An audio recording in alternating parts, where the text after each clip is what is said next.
Can you turn that down, please?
Can you turn that down, please?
Can you turn that down, please?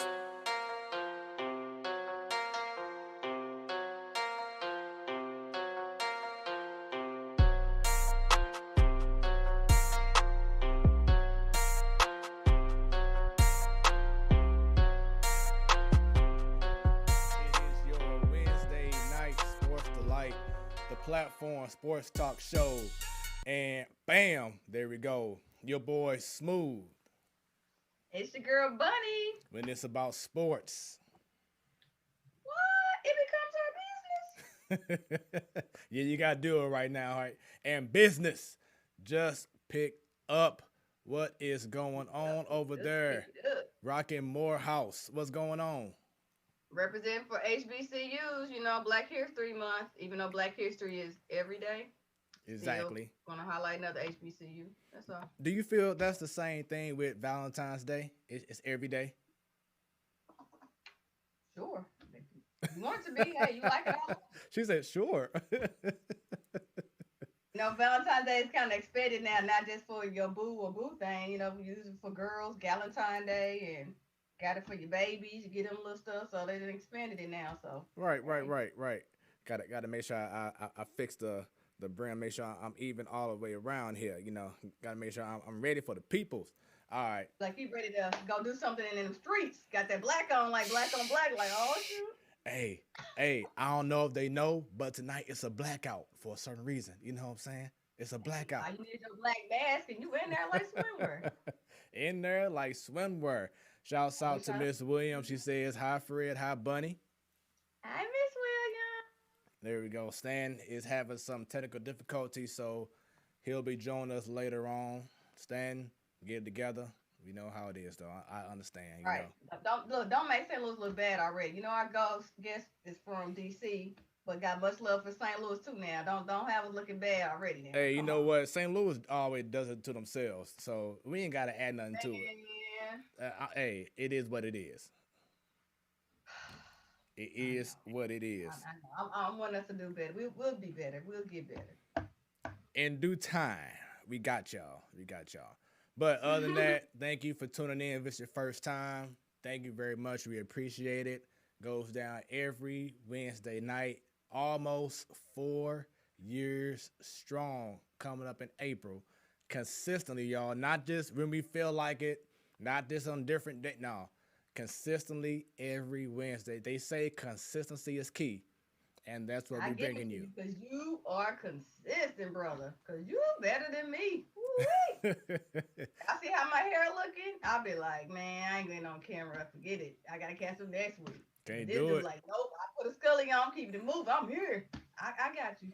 Shouts out to Natasha J. She says, hola, Buns. Now, wait a minute. How you going to show Buns love, but not your boy Smooth? What's happening, Natasha? What's going on with you? I know Tasha, you. Go ahead, give Fred.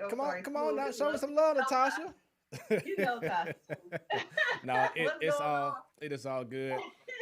We need everyone to make sure right now that you share this stream with the peoples. If you're on Facebook, if you're on Twitter, if you're watching on YouTube, go ahead and share this stream right now. There she go. I got some love from her now. She said, hey, Fred. Thank you, because you know why? Tasha is streaming all the way from Montgomery, Alabama. So you don't have to be local. You can be nationwide and still hear us out. So come on with it. Yep. Stream to it and let's go. That's what we need, man, because, you know, this is a very special every show we have is a very special show, and it doesn't stop this evening. And we just want to keep on continuing to bring y'all great content, great conversations. Make sure y'all go ahead and like the stream. Ready? Like I said, if you're on Facebook, if you're on right here, you're on Twitter, you're on YouTube, go ahead and like it.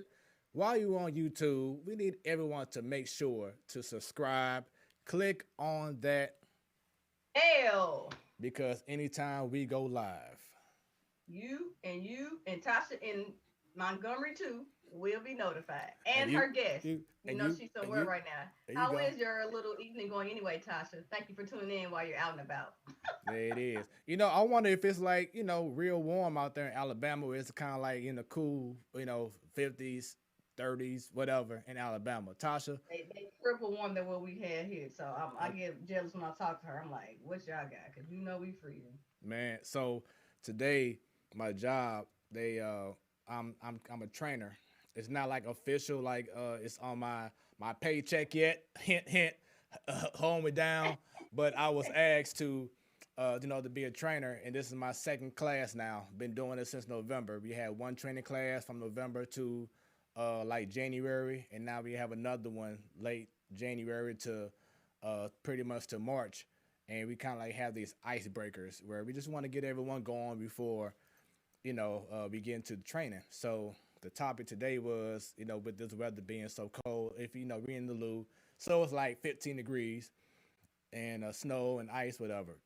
So it's like if you had the opportunity, if you had the money, where would you want to be right now? So some people said Hawaii, some said Maldives, the Maldives, whatever it's called. Some people said, I'm trying to think, like Aruba, just nice little locations, whatever. So they got to me, I'm like, man, I want to go to Dubai. Because every time I see Dubai, I be like, man, this is like, it looks like paradise. It looks like it's warm every freaking day, like at least 7 degrees and up. The beautiful skyscrapers they have out there, just the whole culture just looks like, it's off the chain. So I would love to be in Dubai. So I'm going to go ahead and just ask you, Bunny, what about yourself? One spot. This is hard. I got a few spots, but definitely tropical island, warm. If I want to go to my other home country of Panama, my backup would be Puerto Rico. Oh, and shout out to my cousin Pepper. Hey, Pepper, thanks for watching, hon. Leave a comment. You, interact with us. We interact with you. There you go. Oh, and speaking of which, make sure if you are on Facebook and you're trying to chat under someone's watch party, like a special guest or mine or Bunny's, if you're leaving comments, we cannot see it. You want to make sure that you go ahead and go to the platform Sports Talk Show. You see it right up here. Bam. Go to the platform Sports Talk Show and then leave your comments so we can see it. And yes, Miss Williams, Dubai definitely looks impressive. The only thing is that you had to be really, really patient when you're on that airplane because it's going to be like a 19-hour flight. That's all? Oh, that's nothing. Look, you can do that in your sleep. No pun intended. Okay. Look, have like a whole 24 hours of don't sleep, party, stay up so your body will crash that whole 19 hours. You'll be good to go. Hey, all I know is that plane better have everything. Everything. You know what I'm saying? Bed. I don't want to even ask what everything is for you because I'm going to keep it PG. Hey, all I'm saying is I'm thinking like Soul Plane type stuff right now. Yeah, that's what I want to ask. Everything that's for you. I don't want to know what everything is. Hey, I got to be... PG. Okay. Hey, with me being a professional DJ and, host and producer and engineer, I'm about entertainment. So entertain me. If I'm paying almost a G for a damn flight, I better get some entertainment. Wait, and look. I say entertain me and referring to the sports and what's on the court or on the field. Yo, entertain me on the airplane again. I'm going to keep it PG. I don't even know what all entails it. Excuse me, to be... Oh my God, you a mess. And I thought you were going to tell me eventually if you want to go to Dubai, you just got to have that Dubai money. But you say you got to have patience for a long flight. I mean, that is true as well. You got to have that... Well, I saw something that Steve Harvey did. I think he was in Dubai. And, like, the currency there is like, if we use $1,000... over there, it's like using maybe $5, $10. So it's like we actually will be able to have way more than enough money to get things out in Dubai compared to getting it here in St. Louis or, in the United States. So, but yeah, I definitely will be down for doing some Dubai action. So. I don't want to know what the Dubai action is. Oh my God, look, just don't get caught up and try to find some wings like your boy Lou Williams and end up at a strip club in Dubai somewhere or something. Just don't try to pull that chick from Phoenix Suns right before they went to the playoffs. with Booker and them. They Oh got caught no, up no, with a hey, no, chick. no, no. I see. I ain't talking about anything because I'm good. I have my special someone. Shouts out to Beyonce. So I'm good on that. You know what I'm saying? I ain't gotta worry about no. Hey, girl, holla at your boy. No, I'm good. I'm good. I just want to make sure I'm entertained going there. I'm not like this, like at a small little airplane, like you at. Not saying they have small planes, but like a regular United, what's it, Southwest and whatever else, American Airlines, and a little small, little no room. No, I got 19 hours. I need to have room. I gotta have space for a 19-hour flight. Hold me down. You know what I'm saying? So that's all I'm saying. I gotta feel those first class vibes when I'm on a 19-hour flight. That's all I'm saying. Makes sense. That's all. That's all I'm saying. But Makes sense. Go the long hours. You want first class luxury the whole way there and the whole way back. Exactly. And well, I mean, even while you're there in Dubai, you want to be able to feel like VIP. You want to feel good. Like, hey, I'm in a new territory. I want to be able to feel like, hey, welcome to Dubai. Let me show you how we do it here. You want that red carpet. I ain't mad at you. Let's red go. Carpet, just like how the Bucks just got the red carpet treatment with a Super Bowl championship boat parade. Man, so you know what? Perfect segue. Because as you all saw this past Sunday, there was a exhibition game that happened in which there was two teams. One was called the Tampa Bay Buccaneers. The other team was called the Kansas City Chiefs. They were supposed to play a huge game that night, but I think it was like a scrimmage or a teaser or something because the Buccaneers did a damn thing. And Tom Brady, 7 rings. What are your thoughts on that Super Bowl game? Yeah, it was no bueno. About a third quarter, your girl started dozing off. I woke back up, but I was like, okay. However, I think people also should realize the MVP, even though Brady got it, the Tampa Bay Bucks defense should have been the MVP. Them dudes was bringing it. Man. Holmes ain't never gone a game without a touchdown. That boy didn't even sit close to the end zone. Like, the whole defense brought it. And the Kansas City Chiefs offensive linemen and their backups just, I don't know what the hell happened. They already missing 2 people. I think somebody got injured, so that's also part of the both reason why their outside tackles were gone. Yeah, but you can't make excuses. It is what it is. So sorry. Yes. He was running for his life, and the defense of the Bucks exploited it and brought it, and they deserve to be the MVP. Their whole defense, dude. I was like, damn. So. And yes. Good job, shout out to him. Now, semi-controversial as far as Brady being the GOAT. Here we go. Talk about it. Talk about it, Bunny. I'm not knocking the boy's bad. I never said he would, even when he's with the Patriots. And now he did it with a whole other coach, system, and team, and still got another ring. But you're looking at the different sports, and I know you're looking at his age, but the GOAT from any sport, that's what some people are saying, from any sport ever. I don't know, man. Because I know people kind of write off only the major sports, but you don't look at tennis. Because, my girl Serena and Venus one time, they were some bad chicks, and that ain't easy either, doing what they do. But no, them championships they got too. I don't know, man. I'm just saying, it is, we looking at the NBA, how we've had a couple of dynasties and the same players on there, and specifically from a Magic to a Kobe. Michael to Kobe. Mm-hmm. Comparing him to Tom Brady is a very good discussion. Even though he got 1 ring up on Jordan and 2 up on Kobe, still, man, that's a lot of work and hours and grinding they put in. That's like Brady. So I don't want to say the GOAT of all time because he got an additional ring. I'm sorry. But people comment on what y'all think. So just comment. Let us know your thoughts about the Super Bowl. A couple of comments here. Yes, Jamie, a.k.a. Beyonce. She says she laughing, talking about something, not an exhibition game. That's what it was. Like, the game was so bad. For the first time ever in my lifetime, I actually left to head back home during the damn game. I never do that. I usually stay until all the balloons and confetti is picked up from the damn field. That's how usually I'm staying to watch the whole game. It was non-existent after the third quarter.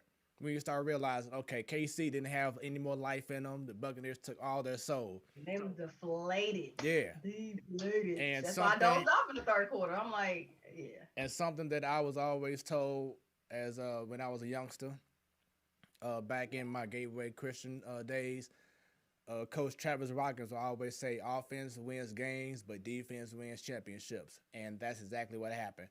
That Tampa Bay defense was ferocious. The linebackers, the secondary, I mean, they came with it and they routed that offensive line. Coming. They didn't stop. And you know what? I was surprised. I thought when the third quarter started, I said, look, man, if KC try to get back in it, you need to do a 2-minute drill throughout the whole third quarter. I know it's a gamble, but you already down so much. And then or at least a hurry up offense. And they never did either one of them in the third. It's like, what are y'all doing? Yep. And by the time you get to the third and, home probably already got sacked at least once or twice by then, it's like, y'all need to change this pace up if you're trying to get back in. Because I'm like, you got to come back with 3 touchdowns within 2 quarters and prevent Tampa Bay from scoring, which, would have probably been impossible. And I'm like, why y'all didn't even try to change the offensive ways up? I don't know. Yeah. So before we continue on, the man is here. Our third, co-host is finally ready to rock and roll. So without any further ado, let's go ahead and bring in Stan, baby. He coming like a celebrity. Oh, Lord, look at him. He coming on here like a celebrity. Sports. What's going on, people? Hey, what's happening? One of y'all open mic nights. What we doing here? Trying to set the mood. You all trying to have a seductive, quiet storm voice. Got the mic all close to the mouth. Now reach the smooth jazz portion of the evening. Okay, this dude right here. Good afternoon. Hey man. Good evening. Excuse me. Leave the radio personality for our guests. That ain't for you. You just keep your open mic. Hey. You don't know. You don't even know. UOENO. You know well, what? let me know then. Since I don't even know, let me know. You be your own people. Dang. Be your own people. Hey, ask Nelly. Look, ask Miss Nelly. Williams is giving you love right now. You still worried about me. See, you supposed to say hi, Miss Williams. Hello, Miss Williams. Y'all know I can't see all this stuff going on right now. But you trying to be extra smooth, jazz, quiet storm over there with them glasses. You talking about you can't see, bro. What's up? Hey, Bunny. Stan remind me of that dude from golly, what was the movie called? My goodness, tip of the tongue. Obo was like Ray. You know what I'm talking about? The old black movie. Ice Smooth. You better watch out. Looking like after the show, you about to go hit a lick. You better chill. Hey, she always said it before you. Bunny always said it. I don't mean I can't say it again. Man, what is it? What's the movie called, Bunny, when Obo was like Ray? Oh, my gosh. Not talking about... Not South Central, was it? I can't recall what it's called. For those watching, let me know what it's called. Like Ghost's distant cousin, Ghoul. He said Ghoul. But anyway, man, Stan, how you doing? What were your thoughts on the Super Bowl? I'm doing good. Thoughts on the Super Bowl? I feel like the first quarter killed everything. Them refs was flag happy. Because I text y'all about it. What upset me the most was that unnecessary pass interference call when the guy from Kansas City tripped. That's all he did was trip, and in falling, just so happened to catch that man by his ankles. I do not believe that was intentional. However, they threw the flag, and from that flag on, I just feel like some of those calls were unnecessary. I feel like the refs were determined to make their presence known in this game, and they did that. So, next year is going to be a doozy. Yeah, that's right. I'm calling it. They'll be back. My next question, in regards to, because Bunny brought up Tom Brady and the GOAT question. So, Bunny, you were saying, okay, we can't really say is he the GOAT amongst all other sports. Ms. Williams agrees with you that we can't compare GOATs with other sports. It has to be a separate for football, it has to be that GOAT. For basketball, it has to be that GOAT. For whatever. So, would you say now, like he cemented it, that Tom Brady is the GOAT in football? And then Stan answer it after she does. Tom Brady is considered the GOAT in football. For quarterbacks, I would say yes. Offensive positions, probably. Defensive side of the ball, I don't know. I don't know if people even compare that because football is so much more complicated and every role is so much more different. Like I'm comparing it to like how you have 5 players on the court with basketball, even though everybody 1, 2, 3, 4, 5 got their own role. Some of those are interchangeable. I don't know if it's like that in football. That's why I'm kind of splitting it with the offensive side and defensive side. But the offensive player go, I can see that. Defensive, I don't know. Stan. I guess when it comes down to it, in any sport, the greatest of all time conversation is determined by either A, stats, or B, rings. I think he's got both. I'm not gonna say the opposite of no, but I'm gonna say if you're gonna give it to somebody, and if that's what you judge it on, then by their knowledge and their logic, then it's him. Now, see, this is a sports talk show. His stats are back up, though, so it's good. His stats are back up the ring. That's one thing nobody can take from him. Now, this is a sports talk show, so people are tuning in to see our opinions. So, we can't sugarcoat things. We can't hold back. We have to give the people what they want, like what Bunny says and Jalen Rose. We got to come with the hot take. So, you can't be holding back, Stan. I can't say the opposite of no. You got to come on with it, bro. It means yes, bro. You got opposite of no. You gotta say it. Say it with your chest. Ethically in my soul, I cannot say it about that man. Jazz, but y'all look. If that's what y'all judge it by, then I guess it is. Say it with the chest. But who is y'all? Right. But the media, the people, sports. Who is y'all? Yeah, that's what they judge it by. However many rings you have. That's get people upset and stuff started when you say y'all and they. Okay. So who is y'all? Right, because they know who y'all is. See, that's it. Look, honestly, if you want to go by stats, wouldn't it be Drew Brees? If we want to go by stats at the quarterback position for most yards, it would be Drew Brees.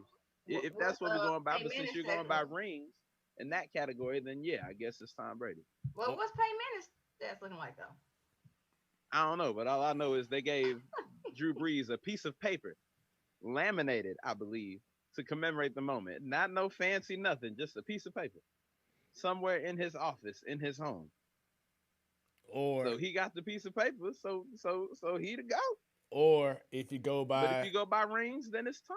I was gonna say if you go by rings, look at Robert Horry. He got 7 rings. So is he the greatest basketball? But that's why I said your stats back up the ring. How dare you disrespect Bill Russell? Horry doesn't. His stats don't equate all he in the right, conversation. Right, that's what I'm saying. So like Robert Horry, I think it was like yesterday, he had a post like, "Hey Tom, welcome to the 7 ring club," and like he was joking. But he was just saying, "Hey, I got 7 rings too, so I guess we're goats because we in the same boat." So that's what I'm saying. Man, I wonder how long he was waiting for that, huh? Like, come on, make myself relevant. Hey, Tom, Robert Horry, big fan. It's probably some other players out there too that have not 7 but 6. But they were with the Patriots for 10 years, and most of them with Brady was leading it. Then they probably got 6 too, at least. And they are people we don't even know about. I can't think of a player that has been there for all 6 of his New England rings outside of himself. When did Gronk join the team? No, Gronk wasn't there. Gronk was a baby. I don't know. No, the first yeah, Gronk has 4 rings. Yeah, so he wasn't even around for the first 2. But now I'm wondering, there had to be somebody. They got rid of the kicker. Dang. That's it, man. Besides Belichick, Miss Williams helped you out, the little smooth jazz personality over there. Look at what she listened to criteria to be a GOAT. I'm looking. She says trying to help you out because she know how you on this fluff right now because them sunglasses making it so dark where you can't see or hear right now. So yeah, she says one argument for Brady as GOAT is that like LeBron, he makes a team, he's on better, and when he leaves a team, they aren't as good. I mean, look at the Patriots this past season. Even though they had a lot of guys who opted out, due to COVID. So that is one thing. That's kind of different. But still, that team isn't the same. And like she said about LeBron, Cavaliers right now suck. Not even close to what they used to look like when he was there. So hold on, fam. Did he just say the Cavaliers? If I'm not mistaken, let's just make sure this is still accurate. Yeah, they trash. Really? He did all that just to say, yeah, okay, you're right. Okay. So with that, Hold on now. Let me make sure. So with that being said, Tampa Bay. You mean to tell me with Kevin Love, they still trash? He ain't playing. He hurt. Kevin.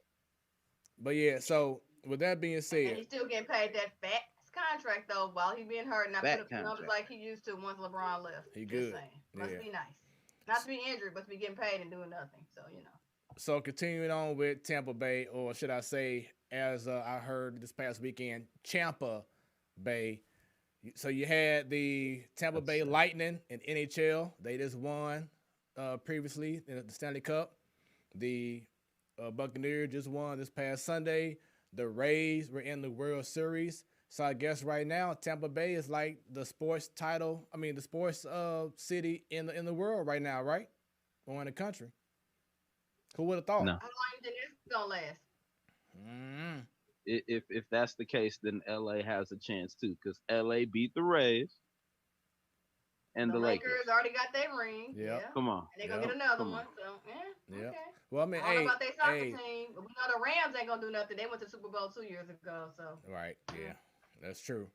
So sticking with football, of course, there were some announcements in regards to the Hall of Fame class. So shouts out to those who made the Hall of Fame. Definitely guys like Charles Woodson and Calvin Johnson, Peyton Manning, Alec Faneca, what's his name? Drew Pearson, I believe, from the Cowboys back in the day. But one person that, of course, we all was hoping to hear that once again did not happen was St. Louis Rams on Torrey Holt.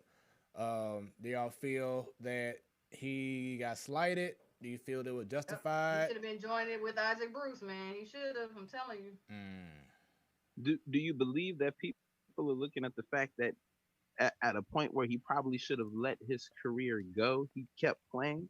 That's a lot of people that do that, though. So, no.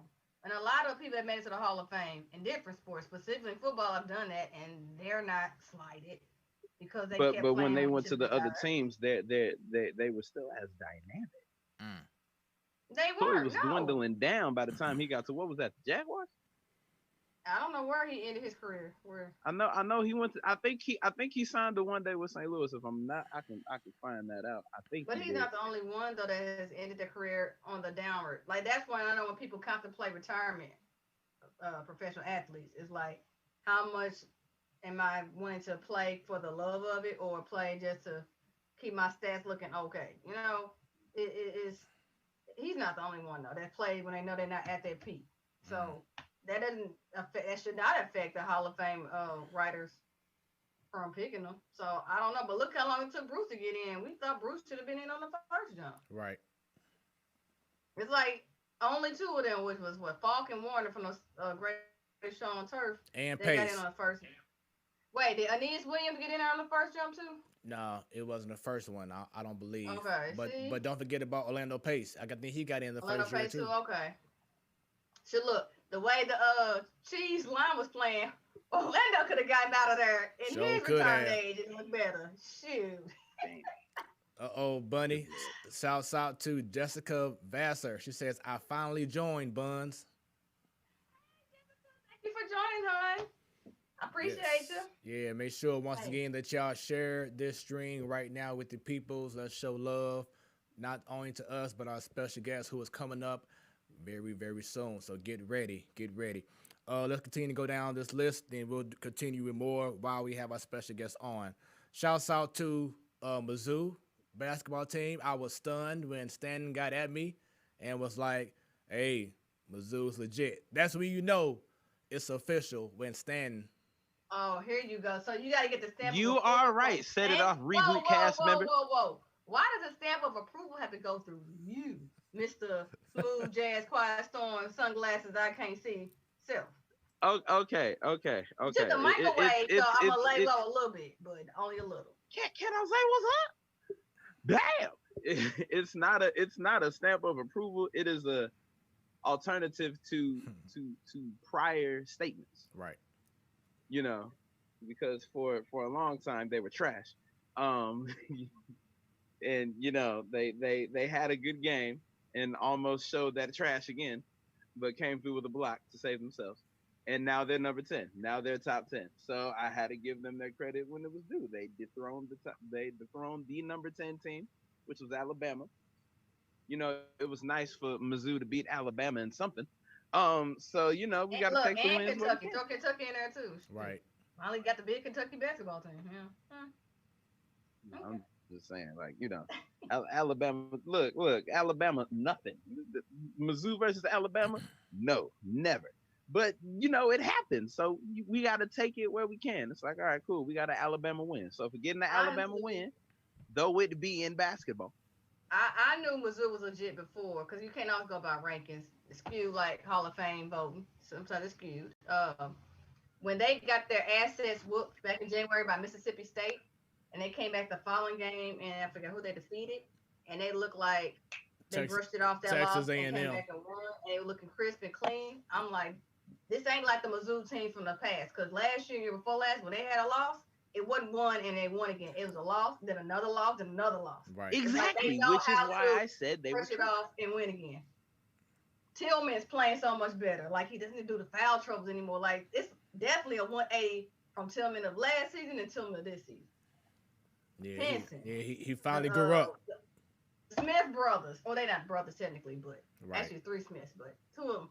I'm like, they are playing in sync. Like, dude, y'all for real. Defense.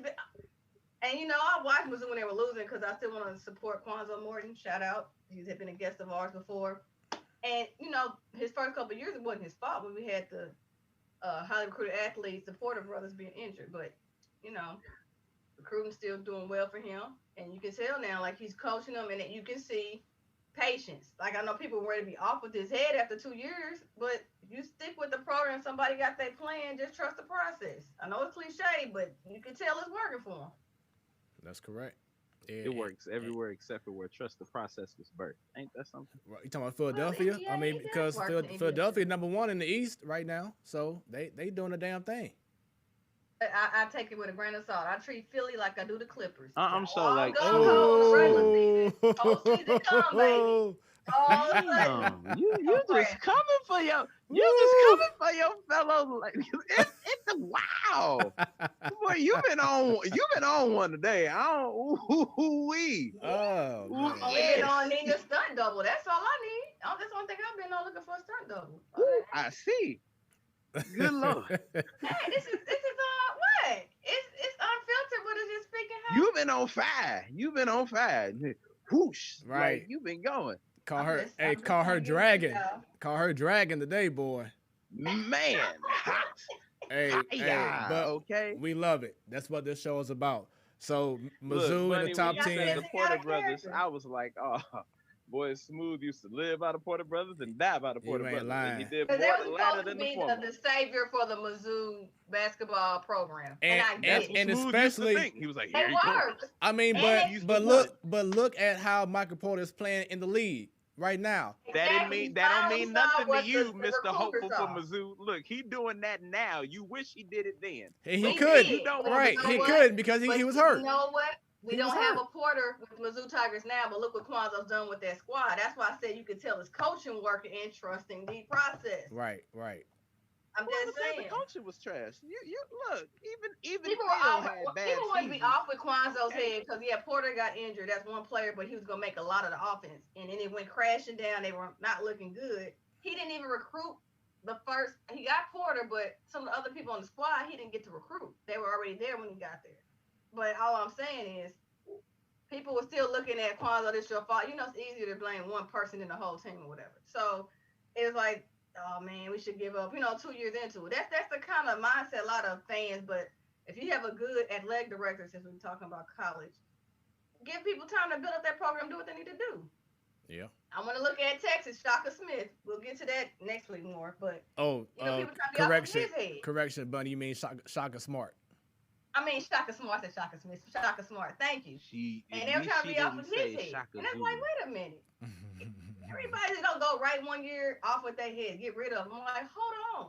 Yeah. That's just emotions. People need to still look at the stats, and if you see improvement, let people do their thing. That's when you know you have a good coach. I'm just saying. Bunny said everybody. I got 2 words. Cincinnati Bengals. They gave that man how many seasons? They gave him too long to me. Too many. 2,700 attempts. Okay. I've been said that, and again, I'm about black coaches in the NFL keeping jobs, and I knew them like this is not working. So I give them that organization that credit, but I'm like, yeah, I would have done a change before they did.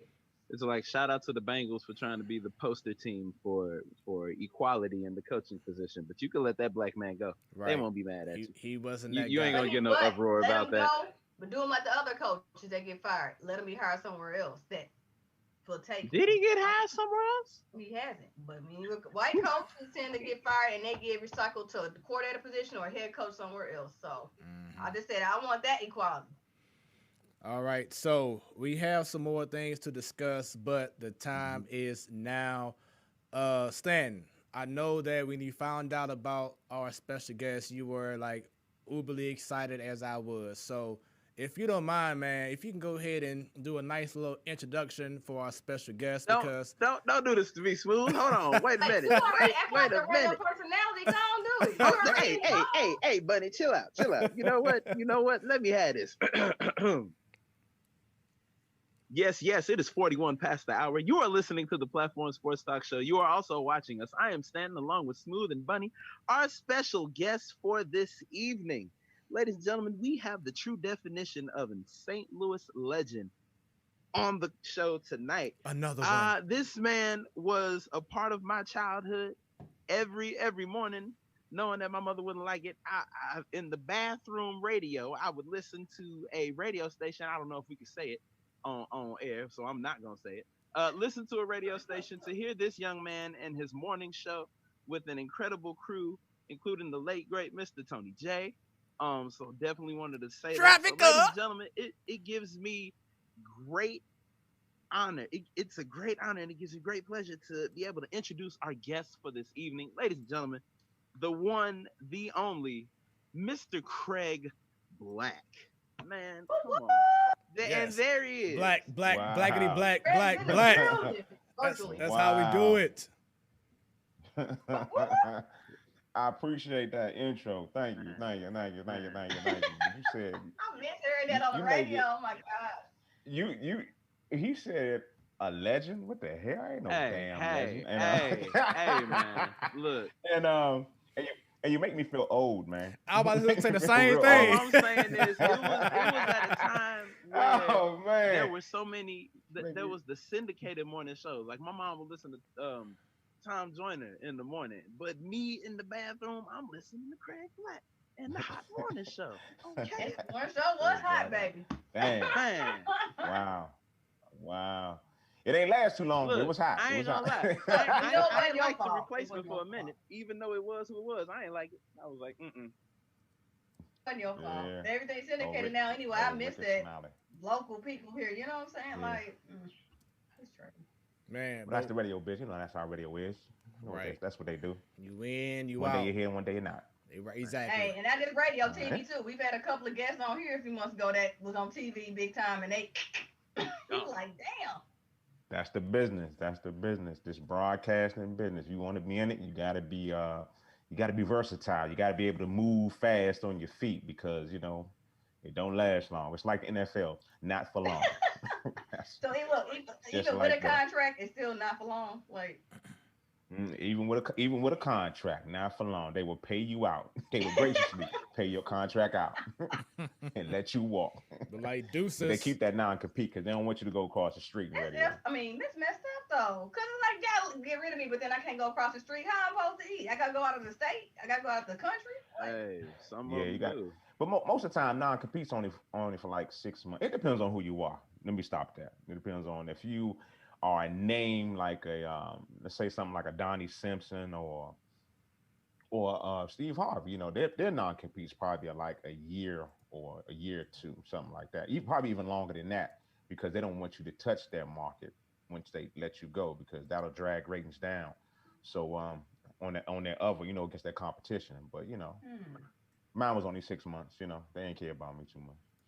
So in the meantime, when you're on a non-compete and you get let go, 6 months, you just can't get on the air with certain stations, or is any station? You can't be on any commercial radio station within a 50-mile radius of the station that you left. Wow. So within 50, and that's why you see so many in a market, radio stations are close to each other. They're not really spread apart. You know what I'm saying? Because that 50-mile, make sure they're in that 50-mile radius, so they can put that clause in there to make sure that you can't run across the street and just tear them down and kick their ass like that immediately. Okay. That's crazy. All right. So we know that you are currently back home in DC, correct? Mm-hmm. Yeah. In the DC area. Okay. DC. In the DMV. DMV. Let me say DMV. in the DMV. Let me say that. Right, In the DMV. DMV. Let me say the DMV. So Yeah. before we get right into everything with sports, because this is a sports talk show, I just want to get your opinion, your point of view. So a few weeks ago, 1 week, you had the riots at the Capitol, and then a week later, you had the inauguration. If you can tell us just from your perspective, the vibe, the mood, everything that you was going through and seeing during that 2 week or during that 1 week time frame. Well, I was like everybody else. I was just watching them fools with the insurrection. I was at home on my TV on, just sitting back watching these. I don't know. I call them Trumplikins, trumpets. The trumpeters. Yes, come on, the trumpeters. I was watching these. I guess these followers. Just follow the commands of their leader. And that cult leader. Put in front of that cult. Yeah, their cult leader. Cult. And it was crazy to me. But we all know if it was the majority of a different color people out there doing what they were doing, it would have been a different result. It had, the whole thing would have been totally different, because when the Black Lives Matter movement came through and they did their protest, they had so many officers and so much protection out there. National Guard was out there, but when Trump did his rally, it was basically nothing, so I was surprised, but I wasn't surprised, just like everybody else. It was crazy. It was crazy. And just to see the people that lost their lives, that's just really, really terrible. I actually let me look. I had a meme that was on I got off of IG, and I put it up on my page, and it was kind of crazy, the numbers. It says in a Trump Capitol attack, they were listening to people. It says 1 cop was murdered, 2 cops committed suicide, 140 cops were injured, 1 cop had it's gone away. 1 cop had brain trauma. 1 cop had a crushed cervix, and 1 cop was stabbed with a metal steak knife. These are all police officers. The people that Blue Lives Matter, and they went at their people that way. So, and the end caption on this meme says that if this is not an impeachment offense, nothing is. But we know he's not going to get impeached because the Republicans are not going to give the vote to get him impeached. They don't drink that Trump Kool-Aid enough to realize they ain't going to do it. They don't go against their leader. So, my point of view, I was home. Nobody I know personally was down there on that mall.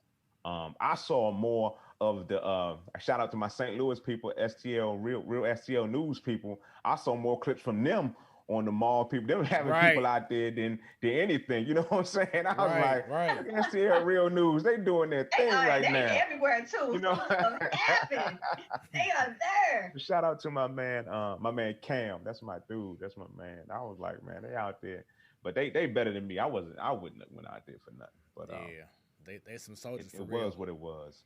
And the next week, after that, it's still up right now. The National Guard came through. I work right next to the Capitol. I work right across from Union Station, and I go down there like once a week. I'm in my office once a week, and it's the barricades.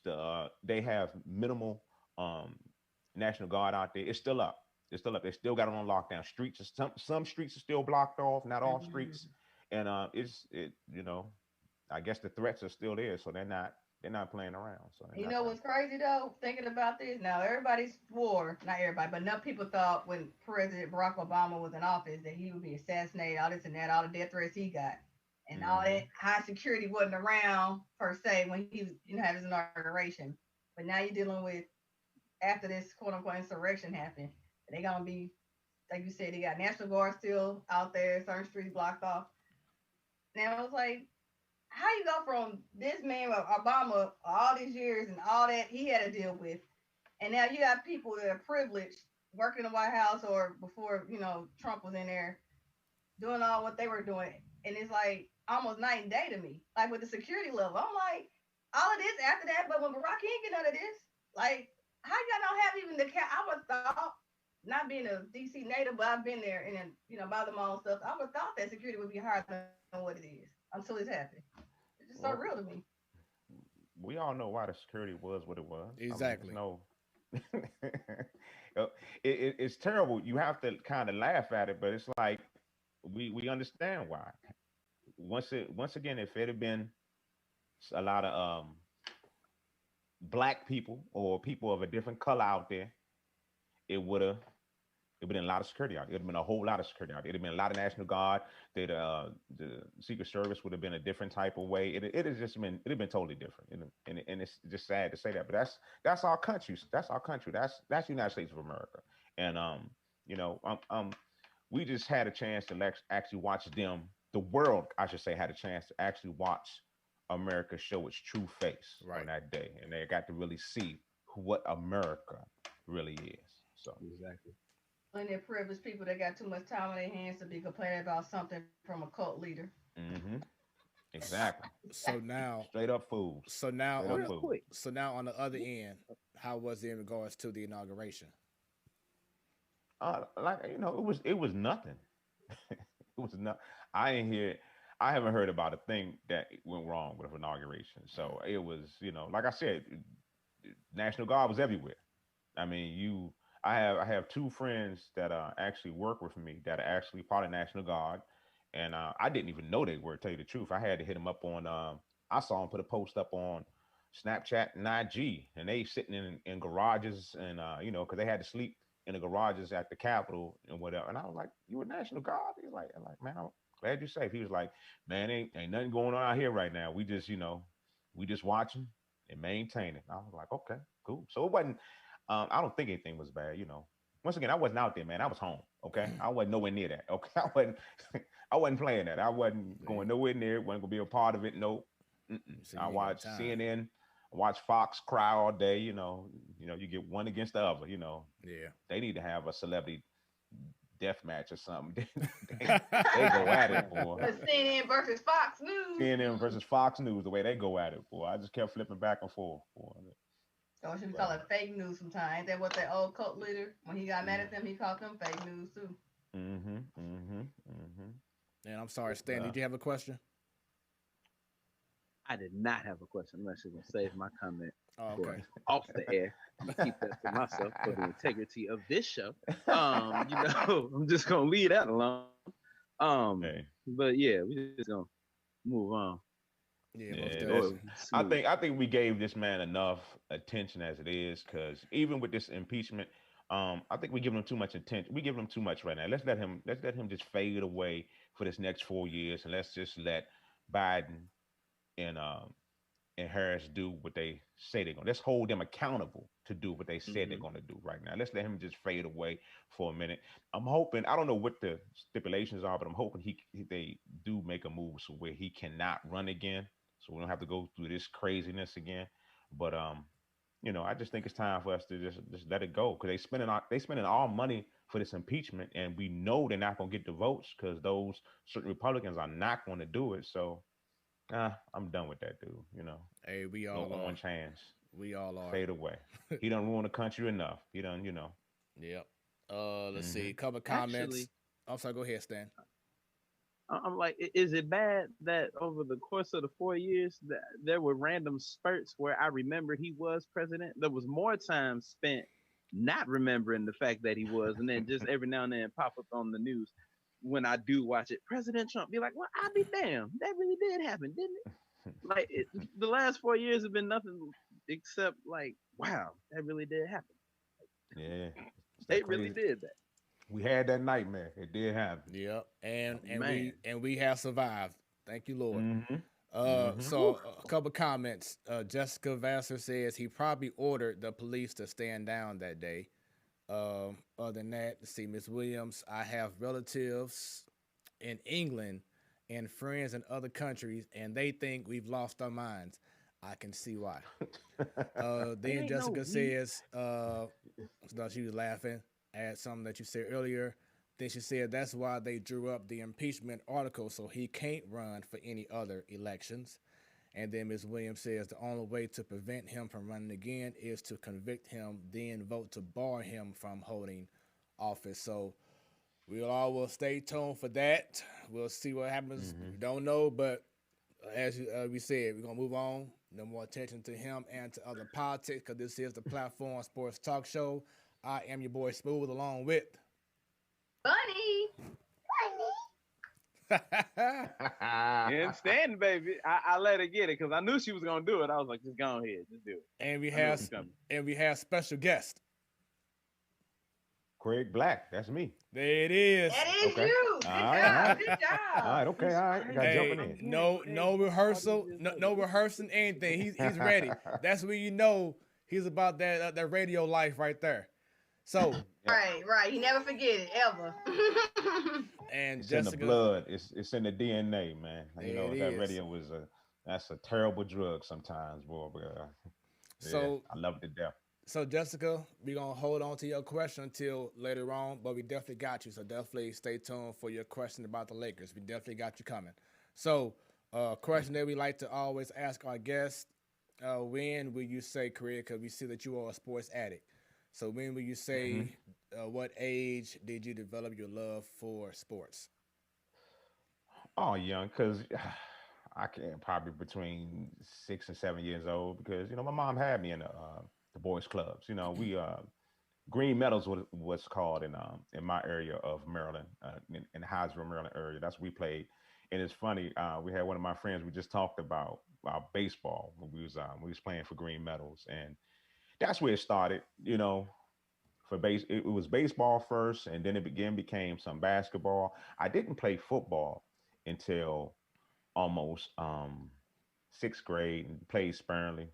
I was terrible, but then I played a little bit in high school, got injured a lot, but it started real young. But I guess high school is really developed real hard because, watching, and it came with basketball because watching Michael Jordan and Dominique Wilkins during that time, it was, and I had these dudes in my neighborhoods that just loved Michael Jordan to death. And I'm gonna be honest with y'all, I hated Michael Jordan. I'm not a Michael Jordan fan. And they love him to death. I understand it. I understand. Man, I welcome it. And people, hey, I'm the resident Michael Jordan hater. I am who I am, and I wear it with a badge, with honor. You know what I'm saying? So it is what it is.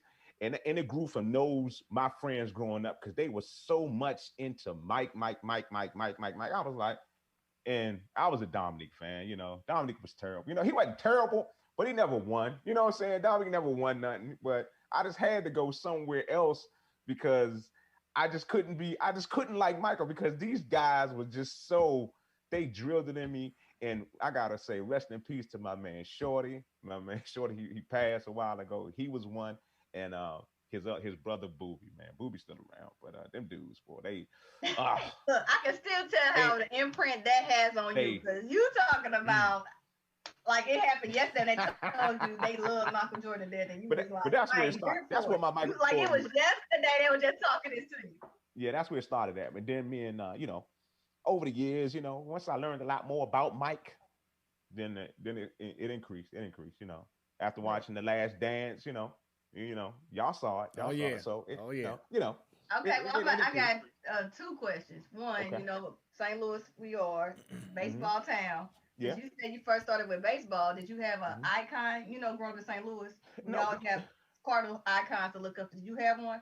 No, because you gotta understand. I was a fan of baseball, but we had the Baltimore Orioles. When I was growing up, we didn't have the Washington Nationals. Right. You need to understand that Nationals didn't come to DC till I think like 2000. I was in St. Louis when the Nationals came through. Right. I was like 03 or 04. That sounds yeah, I was living in St. Louis, and I was a Cardinal fan. You know, I had left because baseball wasn't my number one sport. It was when I was younger, but I started with baseball. But after a while, Eddie Murray probably I liked him. Cal Ripken, but it was I got more in touch with baseball in my older when I got older because of St. Louis because I didn't realize how much of a baseball town St. Louis was. It was like, me growing up in DC, we didn't have that baseball team. We just looked at the Orioles all the time. So when I got to St. Louis, it was like, wow, I'm in the barbershop. These dudes, the barbershop, we talking basketball. We talk about the Bullets. We talking about the then Washington football team, Redskins. We was talking about them, you know what I'm saying? We was into all of that. We wasn't talking baseball, and the Capitals, that was in the back of everybody's mind, that was like, we got a hockey team? Okay, yeah. Okay, we got a hockey team. But it's not till I got to St. Louis that I noticed that the love for baseball was just it was with everybody. It was not just you can't put I hate to put a color on it, but the black guys, football and basketball, then we got St. Louis, it was like everybody I knew from the hood. Yeah. They was loving them Cardinals. Cardinals, Cardinals. Like, okay, all right, cool. But so that's when it started, probably 6 or 7 to answer your question. So you asked or said about Michael Jordan couldn't stand the irony that he ended his career in your hometown team. Yeah. I got a shout out. I got you there, Craig. You got you on that one. Right. Oh. And shout out to my man Jahadi White. We had him on. We had him on a few months ago. Yep. Yeah, I had Jahadi on the show, on my show, my podcast that I do as well. And he was talking about his days with Mike and everything, and it was good. And I told Jahadi too. I told Jahadi, like I'm telling y'all, hey, I'm not the biggest Mike Jordan fan, but we need to know how it was playing with Mike, Right. So right. Yeah, most definitely. So as Bunny said earlier, you played baseball, basketball. What position did you play in both baseball and basketball? I was in outfield. I barely hit. Boys club, hey, it is what it was. I probably got to hit like once every 5 games, I wasn't great, you know what I'm saying? But I thought you was gonna say you was the no, I can't. I'm not gonna even sit here. I'm not gonna sit here and lie. I'm not gonna sit here and lie. Dang it. I'm not gonna sit here and lie. I'm gonna tell the truth. Well, I'm gonna give you all props. So I'm like, oh, look at you, baby Ken Jr. Nah, but that's where it started at, And then we played soccer too. Now you got me thinking. Now we played soccer. Wait, you did soccer? We played soccer. Yeah, we played soccer at Green Meadows. They didn't have football. We didn't have football. So and we played back, and we had a basketball team too as well. We played basketball. Now basketball, yeah, we played. We did a lot. This was before these video games. These video games didn't have us inside 24/7. We was outside. We was on the basketball court, throw up tackle. We did the damn thing. We wasn't these youngers. Now I'm telling you how old we are. We wasn't these youngers of the day or yesterday. I can say yesterday. We were the yesterday youngins that we was out there in them streets. I'm gonna ask you really show your age. Did y'all play court? Cork? Nah, we didn't play no. We didn't play no cork. We didn't play no cork. Cork is is baseball. It's like stickball, right? In the street though, yeah. In the street. Now we didn't play cork. Yeah. We didn't play. We called it stickball. You used to call it cork, but it's called stickball. We didn't play stickball. Oh, okay. I'm taking it back for you. I'm showing my age. I don't care. We was in the streets, man. Shoot, he was playing. Throw up tackle was our thing in the streets. We played football every chance we got. From the organized standpoint, played HMB for like 2 years. I was terrible there playing football. Then I went on to high school, and high school was I'm gonna tell y'all something. I broke both of my ankles in my senior year playing football. was crazy. Oh, okay. Yeah. As long as you ain't stay on the basketball court, I was gonna no, I broke it, one on the football field, the other one on the basketball court. I broke both of my ankles. It was crazy. After my football season senior year, I came back and got a couple of games in on defensive line. I was a linebacker starting out, and then not 2 months later, I'm in the gym playing basketball and break my damn ankle in the gym. So senior year I spent my whole senior year on crutches. It's crazy. Did they catch you with a hezzy in the gym? Is that what happened? You can tell it. It's okay. Did they catch you? Now see, when we get to basketball. Let me tell you something now. Basketball. I hope a lot of my friends are watching now. I was the dude with the killer crossover in basketball. So. Tim Hardaway. So did you cross your own self over? Is that what happened? You was driving. you ain't even ready. Shout out to my man Dwayne Holmes. I came down on his foot, broke my ankle. I was so mad at that dude. Oh man. What's up, Wayne? What's up? Not the same year. He helped put that double whammy on you. Put the double whammy on you. Shoot, they call me crooked. They call me crooked foot. Year now, Mr. Hopalong. What do you call it? They call me crooked foot. That's what they call it. Crooked foot. Crooked foot. It ain't crooked foot. Crooked foot. Hey, you know, I'm sorry. Senior year was hard, boy. Senior year was hard. That was hard. Did he just come up with his show nickname? Right, crooked foot. Oh dang! I'm sorry. I'm trying to stop laughing. I really am. Okay. Hey, but you know, you could tell how excited he is about telling his story about crossing people over, because now he's glowing. The extra glow is happening on his screen. He's talking about. I was a killer in the gym. They couldn't stop me, boy. They couldn't. So I guess you were your own worst enemy. That's what I'm saying. He was his own worst enemy. He got himself. Later, he's like, yeah, I was killing him up until then. I was killing him. He was too souped up. It was just, yeah. And what position did you play in football? Linebacker. Start off linebacker. Like I said, I went down to the defensive line once. Popped that ankle, and it was good. Our team wasn't the best, but my high school, let me tell you about my high school, Northwestern Wildcats, one of the best high schools in the nation. Hell, the best high school in the nation. Let me put it out like that. Wait a minute now. What's up, St. Louis? Wait a minute, but what's up, St. Louis? Wait a minute now. Come on, I know you're ready for it. Hold on now. My high school gave us Nelly. You better watch out. Okay. Shout out to you, City. My high school gave us Lynn Bias. Okay, I'm just gonna say it like that. And I'm not gonna say anything else. I'm not gonna say anything else. I ain't either. All right. All right. I ain't gonna say anything else. All right. Wait, Smooth. You got some comebacks though. Come on with the V. Yeah, I got. I mean, I have plenty of comebacks, but I don't think we had enough time on this show. Rashawn? You know what? You said Rashawn. Okay. Thank you. Right. Thank you. It don't matter. Ain't none of See? y'all alumni go diamond, okay? Here y'all go. Diamond. Man, y'all busy hating on each other right now, so you can't even talk, man. We don't claim him. An original beverage. He wasn't even an original Hey, Craig Blac. I ain't none of that, because my little high school ain't got nothing. We make brainiacs and surgeons and Nobel Peace Prize. That's cool. We need more y'all. Right. We need more y'all. Right. Hey, Bunny. Your contribution. Tell your high school find the damn cure for COVID. Shoot. Hey, what high school, Bunny? What high school? I graduated with a couple of doctors. They doctors and stuff now, so I will let them know that. What high school? Metro. Okay. Everybody does it. Oh, okay. Right. Okay. Everybody does it.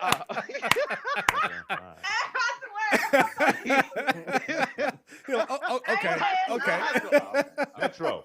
Like, did you? You got me the 2 claps too. Right. Look, Metro. Metro. Look, okay. You don't even know the mascot. Go school.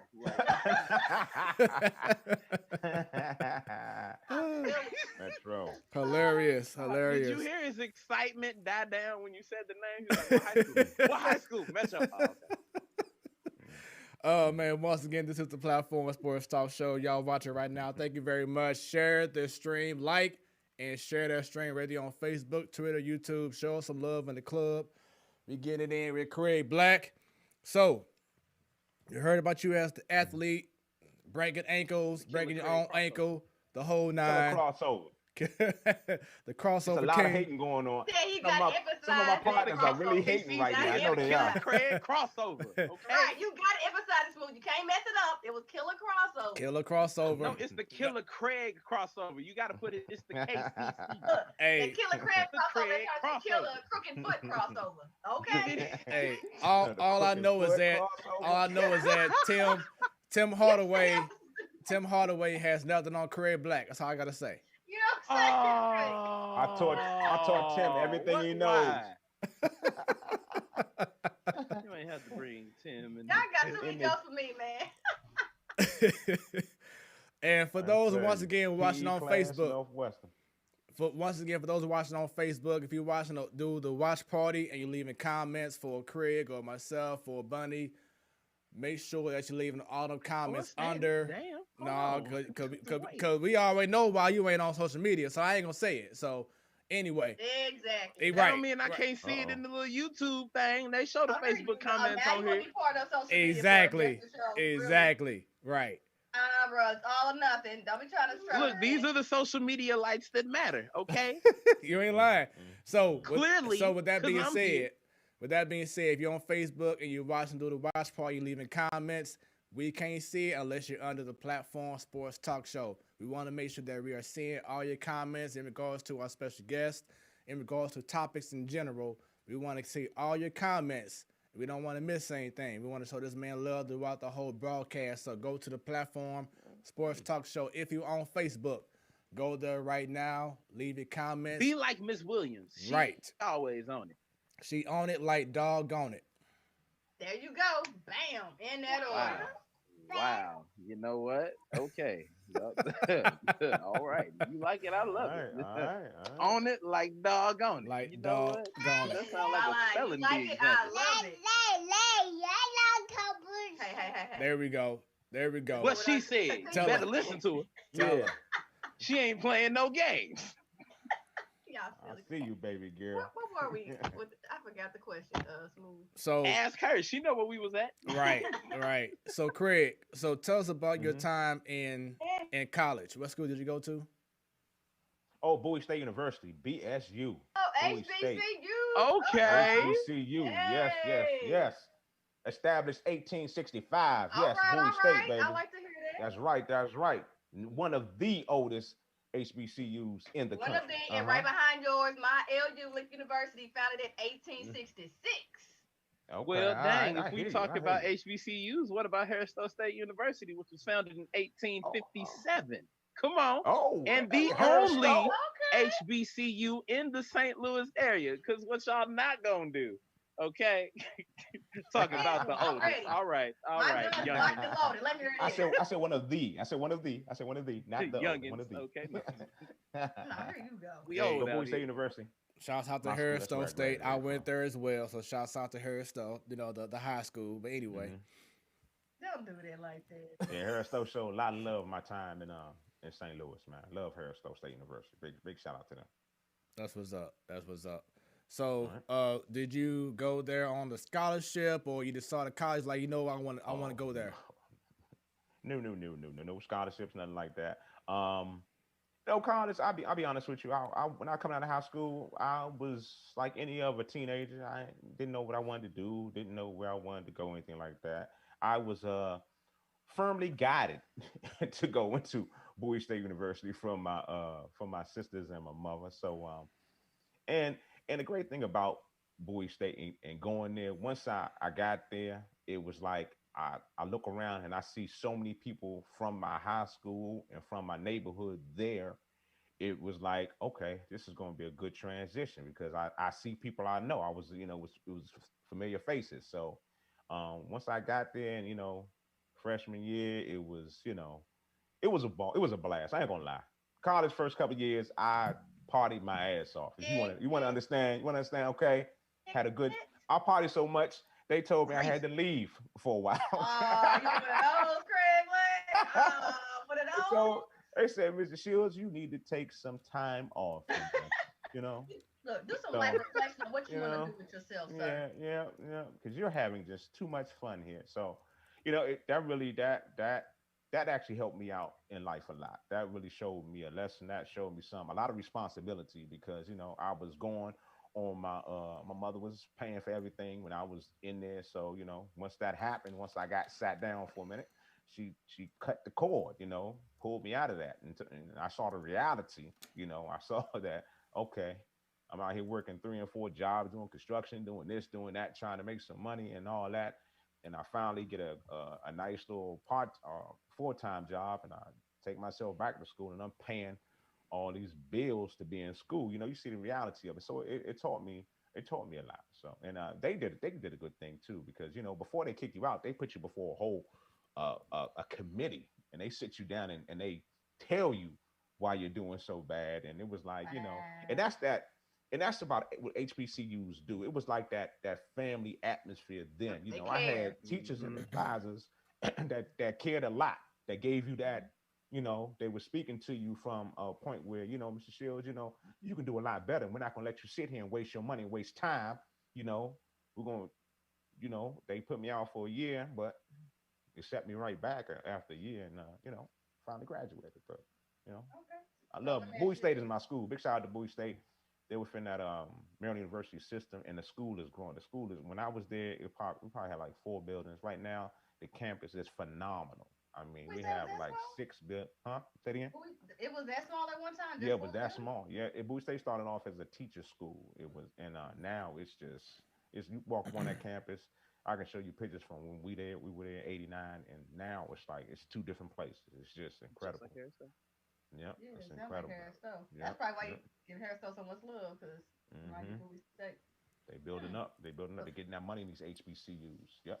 Mm-hmm. let me ask you this, because my time at Lincoln, I was a journalism major, but I hmm did TV. I didn't do the radio station, but I still used to hmm go there because I had friends that I used to be chilling in the studio, no studio, hmm the radio station sometimes. hmm So it was easy to get on as a gig volunteer, and a couple people got paid. Did you do hmm that as well? No, I did not. I didn't do radio in college at all. Mm. And Really? when I tell people that, they're like, huh? You didn't do radio in college? Nope, not one bit. And I had a lot of people that were in the radio station at Bowie, at Bowie. They were pissed at me. They were mad at me because the radio station that I went to. See, I was trying to graduate. I was trying to get out of college, so I had to do.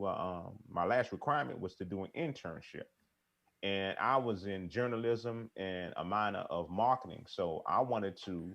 My thing was I wanted to do copywriting. I wanted to develop scripts for commercials. I wanted to do that type of thing. So I would try to get with a lot of different marketing agencies within DC, Maryland, Virginia, and I was writing for the school paper. I wrote a couple of articles. I did a review of Snoop Dogg's album. What's the name of the damn Doggy Style? Hmm. The dog, whatever the first album, his very first album. I did a review of that. That's my pride and joy. Anyway, so I took that and a couple of my other articles, had them all in the clippings in my little portfolio binder, and went to like 10 different agencies. They would not give me a damn internship. It's crazy. I couldn't get an internship. I don't know what that was about. I equated it, I'm gonna be honest with you, me being a young black man, they didn't want to give me a chance because every agency was white. I didn't see any black people when I went to those Were interviews. these I just didn't get a. internships paid or unpaid? They were paid. They all paid. They were all paid. They were all paid. Okay. And I didn't. I ain't getting that one. So it was coming down to crunch time, and I needed to do an internship to get out of school.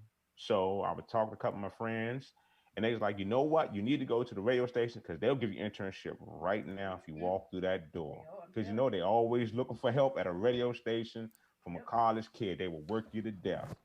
And that was it. They gave me my internship at a WPGC 95.5 in 19 was it 95? Yeah, it was 90, probably the end of 94, 95, right before the year flip. Oh, okay. And that's when I started in radio as an intern. And there she wrote.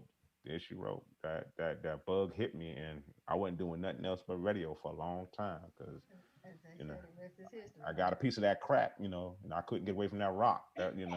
He's So stupid. I Well, think, But dang, it's funny Pookie. because, like I No. said, you didn't do yeah. radio in college. It's surprising because, like I said, most college stations, especially HBCUs, it's hmm easy to get on as an intern hmm or just doing this volunteer because they weren't Yep. paying us for real. But I didn't even have any interest in radio in college. That wasn't even my thing. I was a fan of radio. I would listen to radio 24/7 in my car like everybody else. I love music, but that wasn't my thing. I wasn't like I was trying to be on the radio. It's not till I got to the radio station and I started off in the sales department in the executive offices. I was helping the GM's secretary write PSAs and sales promos. I was doing that. I was doing copywriting for that, and because that was in line with what I was doing. So, and we went from there. So they was like, "Oh, well, we need an intern to answer some phones in the studio." They put me in the studio, answer the phone. I'm sitting there, answer the phone. It's a mic in front of me. The dude LBD turned on the mic one time. I said like 3 or 4 words on the radio, and from there, this is when we had pagers. Now I'm saying how old I am. Goddamn it! This is when we had pagers. I hate this. I hate telling this story. Anyway, so after that day, I said like 2 or 3 words on the radio. My pager blowing up like I'm just the hottest fish grease. It's like, hey, that was you. You know, it was done. It was a wrap. That's when I said they gave me that crap. Because I swear I said like 3 or 4 words on the radio that one day. And it was like, you would have think I was telling people I'm giving away $1 million, call in right now, or something like that. That was the effectiveness of radio back then, because radio was a whole nother medium back then. You were a star in radio back then when I first started. It was like you were larger than life. They put you out there. It was something different than it is now. It's too much out there right now for you to even have that type of stardom in radio anymore. It's like everybody can be on the radio. Everybody's a radio DJ. So it's just the business, everything has changed over the times. But yeah, that was that.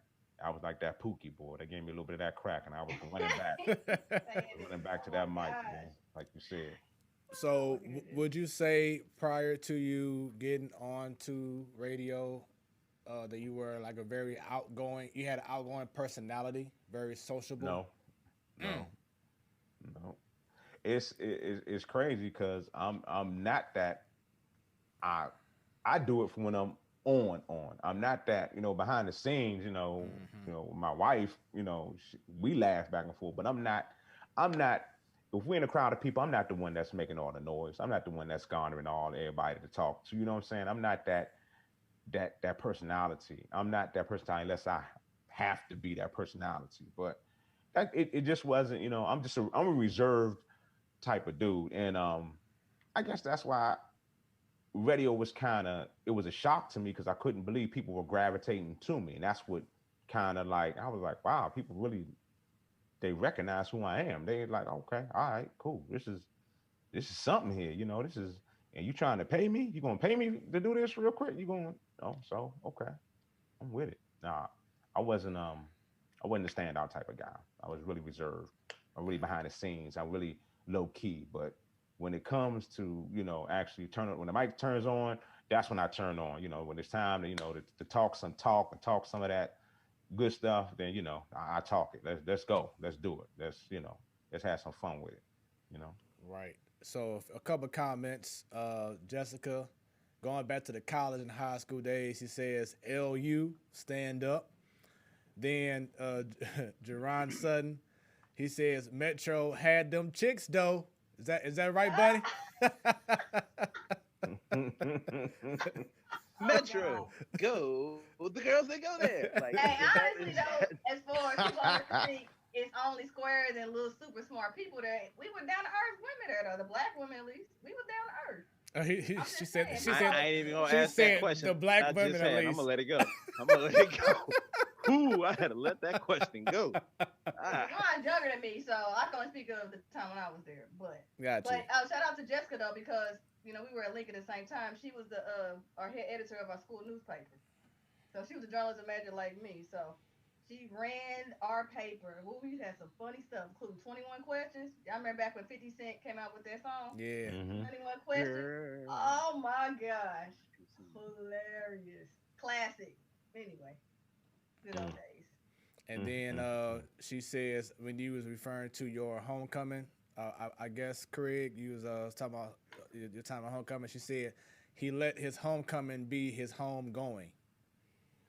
Hey, We used to get that speech every homecoming. Don't let homecoming be your home going, because you know how kids get hard at homecoming and people. Hey, homecoming, the party.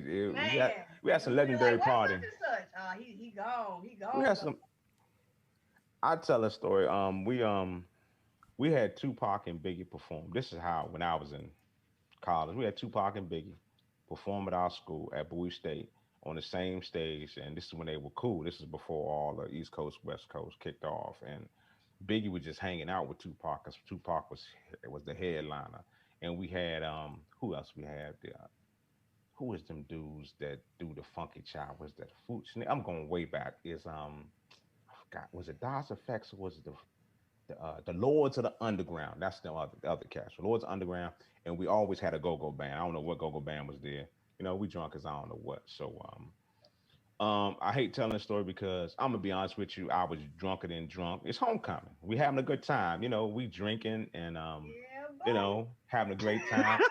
Me and the fellas, we celebrating, and I'm not gonna put the fellas' business out there, but we found a way to sneak into the party. I ain't gonna tell you how we did that, but it was a large amount of us, and we snuck into the party. You know, so you know we did our thing. We made it happen. So we stupid too, because once we got through the gates, we sitting on the other side of the gates celebrating. We like, man, everybody else got to get in. What are y'all doing? You know, anyway. So we make it into the party. I'm drunk, whatever, having a good time, and I don't know what it was, because the Lords of the Underground would perform, and then Tupac came on, and I'm up front, and I guess I was pushing some young ladies in the back when I was trying to get closer to the stage, and Tupac called me out. Whoa! He called me out my name on the stage. To this day, when I tell this story, this is why I'm not a Tupac fan either. Okay, here you go. Here we go. Longer and longer. For the shout out to the St. Louis people, me and my man Charlie Chan used to talk about this joint all the time. You know, St. Louis is a Tupac town. You know, I'm coming from the East Coast. They would always tell me it's Tupac town, and I was like, Chan, Tupac. Okay, that's what I said. But that made shots fired. That also, was the whole cannonball going on. Also, shout out to Big Blue Bo, Big Blue. We used to always go back and forth about Pac. And I was like, boy, y'all, I hate Pac. Anyway, so he called me out, and we were like, me and my friends, we were like 30 or 40 deep, and I'm sitting there screaming, you bring your, you know, we going back, you know, he got the mic. I'm looking like an asshole. I mean, I'm sorry, I'm looking real dumb. I'm in the crowd, I hear the mic talking to me. A girl behind me hitting me in the back of my head because I'm tripping, you know. It was a crazy night. It was a crazy night. Lot of too many drinks. That's why, you know. But hey, it wasn't legendary that crazy. You remember the story, so you weren't that drunk. Yeah. When you remember stuff, you be like, okay, I got a little something left in my memory. Hey, that was a memorable story. It's actually that show is up on YouTube. You can't see what happened with me on YouTube, but that show. You can Google Bowie 91 it, but Tupac and Biggie, and it comes up. You can see them on stage together perform. Man, but I just want to know before this interview continues, anybody else on this list of people you can't stand? It just keep getting longer. Hey! It's not a lot of people. I just, you know, I go left. That's just who I am. I don't ride with the mainstream. I always got to go left. So I mean. If you a Jordan fan, I'm not a Jordan fan. If you riding with Pac, I'm not riding with Pac. I really wasn't. I was a Biggie fan, but it's like I liked some of the other artists. Like I said, Lords of the Underground, the Wu-Tangs, the Method Mans. I wasn't into the East Coast, West Coast battle. And excuse me, and all my go-go music, you know, I was hard into my go-go music as well. So it was like, I forget these dudes. You know, Michael Jordan, Tom Brady, Lord. Oh, that eye roll right there. You know, I just go when everybody else is marching one way. I'm going. So about LeBron then? Does that mean LeBron? LeBron James. Look at the eye roll. Okay, Liz. Wait a minute. This whole interview has changed now, Swoop. We're gonna have to cut to right here. Let's just go, because at this point, I'm just Yeah, I go a hard left, but y'all can go right ahead. I'm sorry. Go right ahead. Hey, no, we love it. I'm enjoying this. So, did you have any aspirations earlier of being like a DJ? I guess it just happened. It just happened. One thing in my career is spinning records. I never learned to spin records. To this day, I'm collecting music right now. The people. Let's go back to your question. The people that I listened to as DJs that I wanted to be like when I first started off in my career, I was in promotions. I wasn't on the mic. I was the promotions guy. I was out in the street all the time. And once I finally made it on the radio, I was doing overnights, and I was bringing in Donnie Simpson. We had Donnie Simpson in the morning. We had a lady named Christina Kelly. Then we had Big Tigger. Tigger did no. I'm sorry. Then we had Albie D. Albie D is a radio legend in DC, and we had Tigger. Tigger at night. And after that, we had the Cool Out with this other name you probably remember, Prince Dejour. He was on Team Summit back in the day. That's for the older heads. Y'all probably remember Team Summit. Some of y'all probably remember. Yeah, I do. Some of y'all. Anyway, with Prince Dejour. Me and Smooth, we know. And I came on after Dejour once I finally got my radio. Once I got my actual slot, I was doing overnights in DC, and I wanted to be Donnie Simpson. Donnie was making $1 million a year. He's coming up. He's back then. He's pulling up in a Ferrari, drop top Ferrari. He's, he has everybody under the sun that's coming in. He walks in. Stevie Wonder comes through. Who else? Prince comes through. Everybody comes. Michael. Now, Michael Jackson never came to the radio station, but he interviewed Michael Jackson. Janet Jackson's there. The super names was in the studio. It's like, and I would hang around.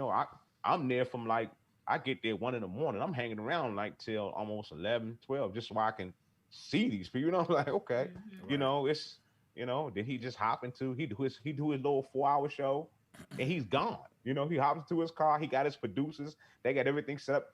They kick me out the studio. They light candles, clean off the board, do all this. He had his team. It's like, yeah, that's what I want. I want to be this dude, right? He doing it, And like I said, he was making $1 million, and he was every bit worth of it, from video. So maybe that's where Stan trying to get his style from, with that little voice and trying to be smooth with it. Yeah. He's trying with the voice. I mean, he ain't Donnie, you know that, but he's trying with it. Hey, I see him smooth. He looking smooth. Yeah. I'm just trying to be me. Dang, like why I got? Gee. So, but as far as, I guess that's who I looked at. He was. If I was looking up at somebody, I was looking up. And to this day, Donnie's he's on the radio here in DC on a station. Is he? Yeah, he is. He does that. He's still on. He's doing afternoons on one of Urban One stations right now. And to this day, it's like that's an icon voice there. It's Donnie, Yeah, that's an icon. Yeah. So he got to be in his 60s or almost 60. Oh, I don't know how old Donnie is. He got to be older than that. Because I want to say, we thinking about back then, and we talking about, he got on video, so what, late 80s, early 90s? Yeah, I was in my... All them years in there, I'm like, wow, okay. Shoot, man pushing about 90. Now let me stop playing. So, so you mentioned before that you're not that kind of guy that you follow everybody else's main guy, like the LeBrons and Jordans, etc. So is there a celebrity who came through that you were just like in awe when you saw them in person?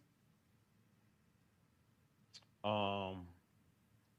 I was in awe of when they came through.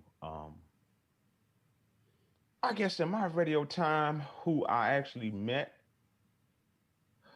it would have to be Stevie Wonder. It had to be Stevie Wonder.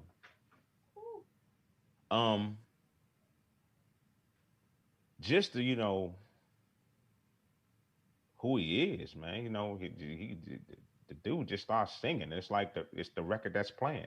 It's like artists today, I guess most of them really, hell, they can't sing. Let's just keep it real. They cannot sing. It is what it is. They, Trey Songz. It's like. Oh, you gonna throw him out there like that, Stan? Huh?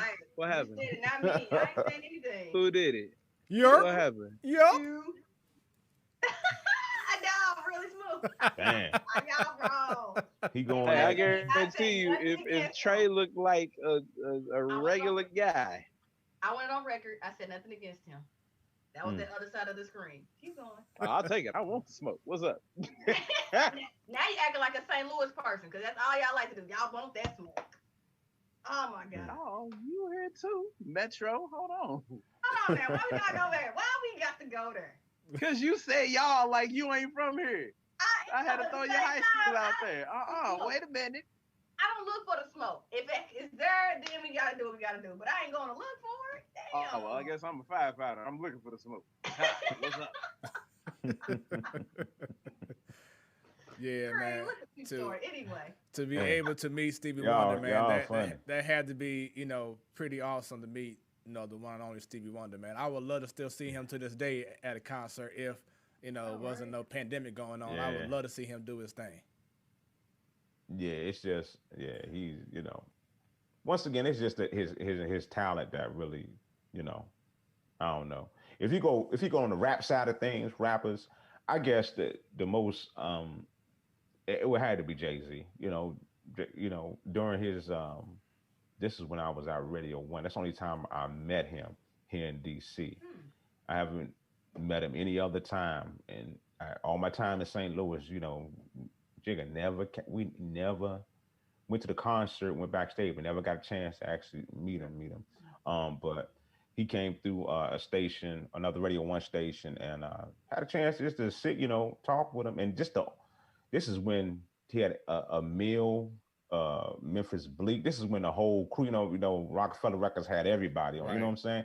This is when at the height of Rockefeller Records, the streets is watching, they were just everything. And back then, he's still crazy thing. He's still Jigga right now, but back then it was just, I think he was even bigger back then. Cause it was like a more of a competition type thing going on with him and Nas, the ether and all that stuff was going on. And they, music was, the hip hop scene was bigger than life.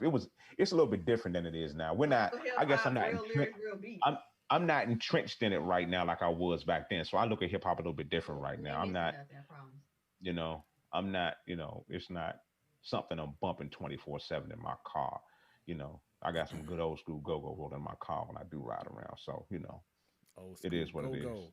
So, with that being said, here in St. Louis during that time, we had Magic 108. We had, I believe, the Beat. But then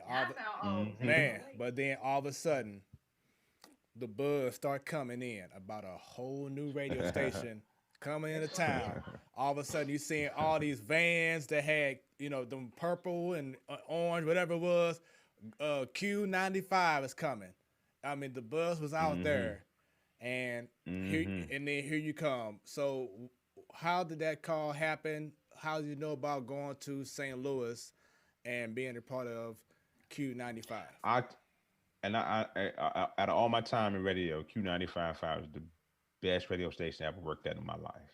That radio station, that time was, it was a time when in my radio career also, St. Louis kind of it saved my career because it actually allowed me to go to another level in my radio career.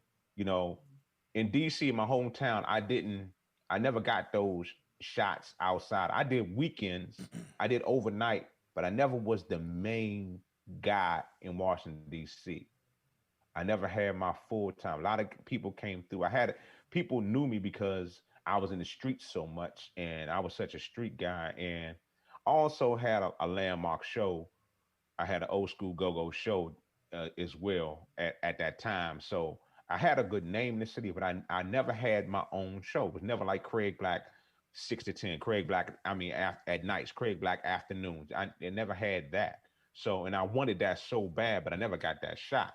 And when Radio 1 back then made that big, they went public, that IPO, they went public and bought them stations, I was doing my thing. And, the program director, he was like, hey, he was running everything. They made him the VP of programming once because it all happened so fast. They bought these stations. They needed jocks to go places, They was like, hey, man, for almost a year, they were putting people there and there. I was like, man, I'm ready to go. I'm ready to leave town. I can leave DC, been here all my life. I'm ready to go. Whatever you want to stick me, I'm going there because I wanted a shot. And Steve Hegwood was his name. He was like, what do you think about St. Louis? I was like, I'm there. I don't know nothing about St. Louis. I ain't never been to St. Louis. Don't know nothing about St. Louis. St. Louis Cardinals, the football team. I know about the baseball team, and that's it. Nothing else. And I was like, I'm there. You want me to go? Let's pack it up. Pack up that U-Haul. Drove my ass across country with my little cousin Dave, and I was there. So it was, and once I got there, my man Mike Fox set it off. We doing radio from his damn house. The station started off in his house. You understand? We had a the studio was in this house, as I say. We had a business office, but the studios weren't finished yet. So we running the whole station out. I'm going to his house doing my show. His apartment and doing my show. Not his house, but wow. That's how I started. It was, it was great. I ain't gonna lie. Was the office building? That's the one that was on Olive. That was when I was on Olive. Yeah. Okay. Yeah. Okay. It wasn't on Olive first though. It started out a little bit. It was on Olive. It was a little bit further up Olive. Not in Olivet. It was up towards Creve Coeur. Right. It was more towards 70 and what is that? It was an office building right there, but 70. And if you come right off 70, you go to the left. What is that little area? It's a FedEx there. It was a little office building up in there. We were there first, and then we moved down to Olivet, down 96, 66 Olive Boulevard. Remember that like the back of my hand. But that was some good time. People used to do the promotions and stuff. So hey, it'd be like, hey, these are the spots to go to. Let's go. Let's roll up and pick up such and stuff. Let's go kick it. Nightlife. Yeah. Q95. Man, that was the station, boy. Yeah, I have to admit, I won one thing from the radio, and that was some. Don't nobody care. Some tickets. That was some tickets for. Nah, Bunny, you must have missed the part where I said I ain't never win nothing. Right. I slid that in. Yeah. Wow. Yeah, so it was some tickets to see SmackDown live, and I had to answer like some questions, but then I think maybe 40 seconds, something like that. You remember what's her name? Janae? Is that her name, Craig? Janae, yeah. Yeah, I remember Janae. She was on the beat, wasn't she? Yep, she was. But yeah, so yeah. I recall. I want to say it was either between the beat or Q95.5, but the only time I want to stop on the radio was when I had to answer some questions. And I think it was like names. The winners of WrestleMania from this time to that time, or whatever, and I had the answers right. And then she called me. I'm on the line like, yeah, this is Fred, representing for whatever the radio station it was. Got my tickets and it was all good. But just overall, staying with Q95, just tell us about your time with your other peers. As you brought up Charlie Chan, I mean the magic that y'all had. I'm a huge, if you don't know, I'm a DJ as well, and Charlie Chan is one of my inspirations.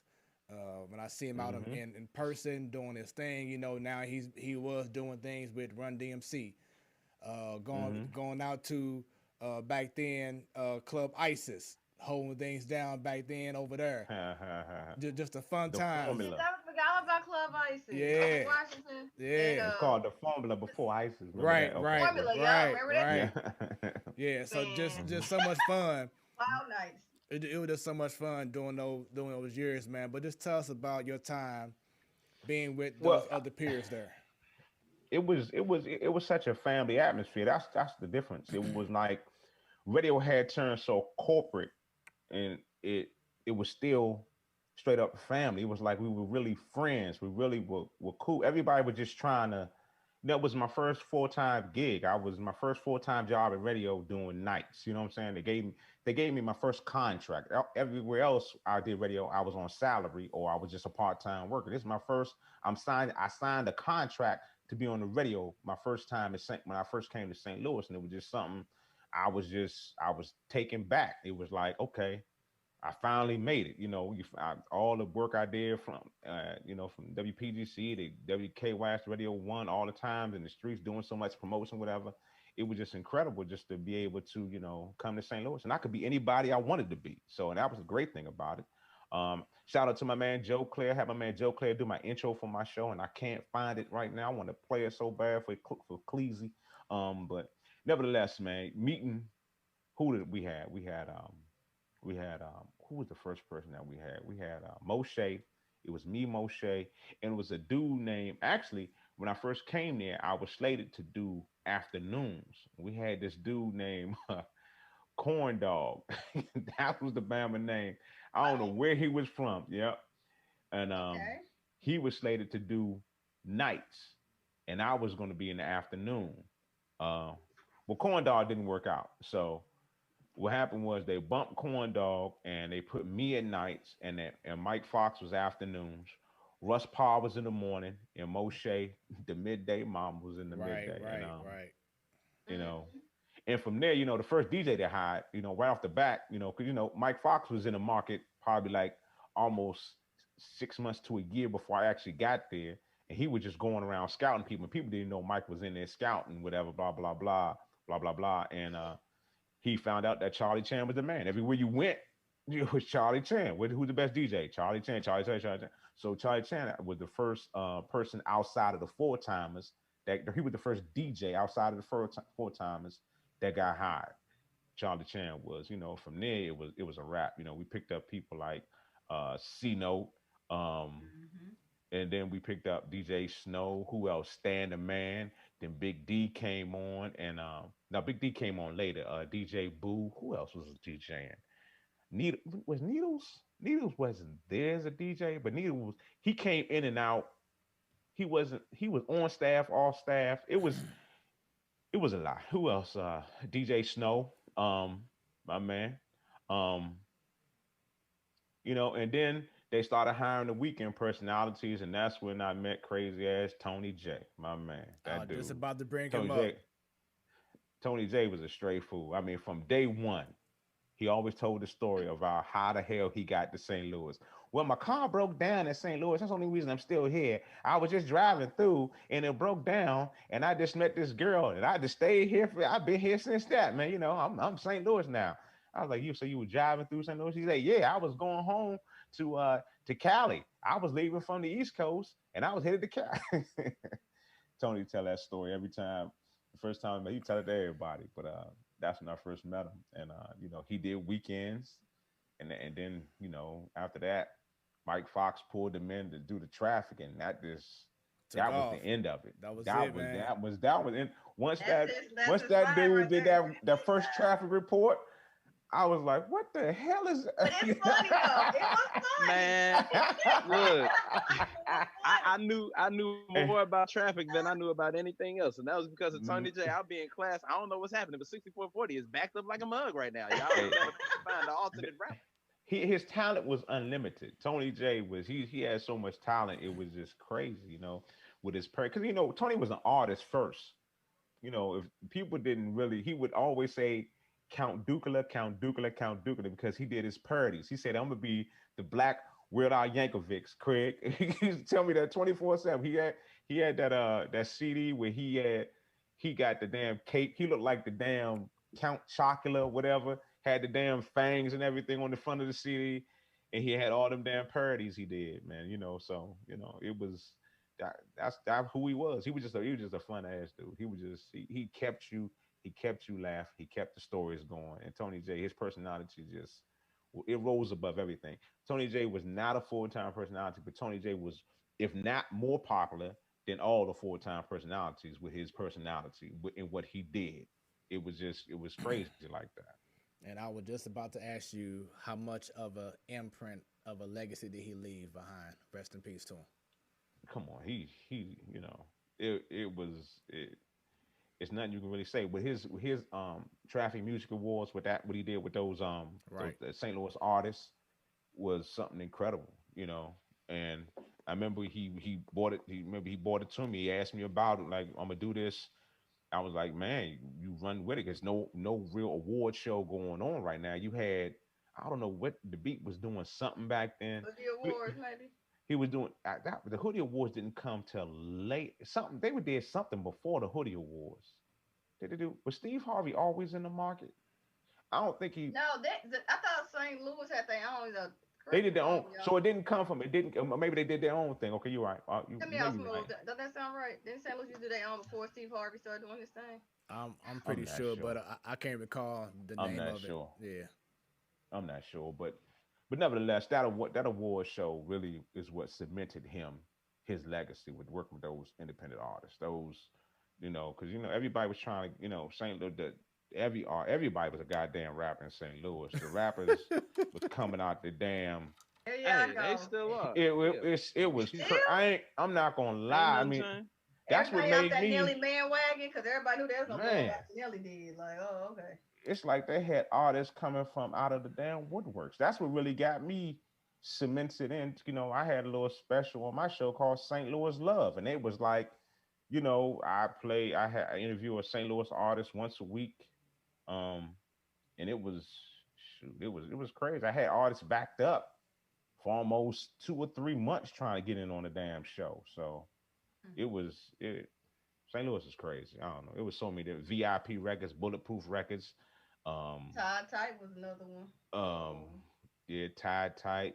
You had who was the ones? Another one. Viked Out Records. It was a whole. It was so many, and then it was.